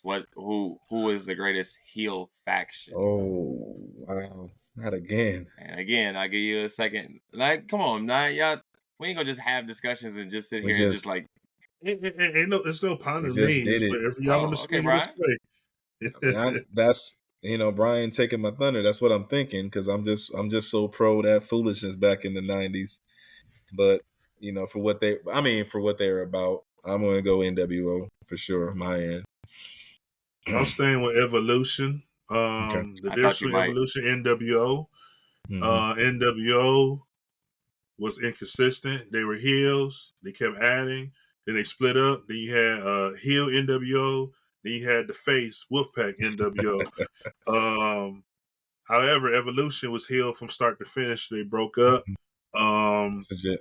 that's one of my top. So yeah, Evolution, and also too the Nation of Domination as well too. The what with Farouk, Rock, hmm Godfather, D'Lo, and Mark Henry.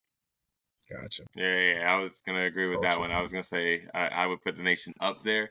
I don't know if they're the greatest, but I would definitely put them up there. Um, I would also elevate DX in that conversation. I know they kind of bounce back and forth between heel and faces, but I think they did enough dastardly deeds to be a part of the conversation. So um, I don't know, man. The NWO is weird to me, man. Kind of, I don't know. I was not a fan. I know. That's I'm sorry. that's I understandable. just well, one Hogan. Damn it! I'm not. I'm not here for Hogan. Yeah, like, but at the same time, like the very initial conversation of them, yes. But then as they kept throwing more and more, and it's X what I Pac made said. his way in and Yeah, sponged his way into a Hall of Fame, then yeah, like it's what I ah said when I originally talked about them. The Kevin Nash, and if they stuck to a low number, they would have been no doubt the greatest. And if WCW did stuff right, it's a different conversation. Well, you can't. I mean, we can't fault the other superstars for being like, I'm tired of getting beat I'm up, tired of getting so I'm gonna jumped. join. Yeah, like I'm gonna join this situation. Can't beat them, join I'm them. over this.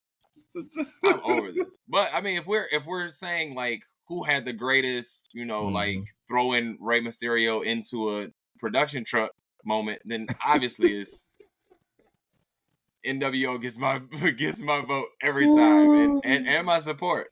Like, bruh.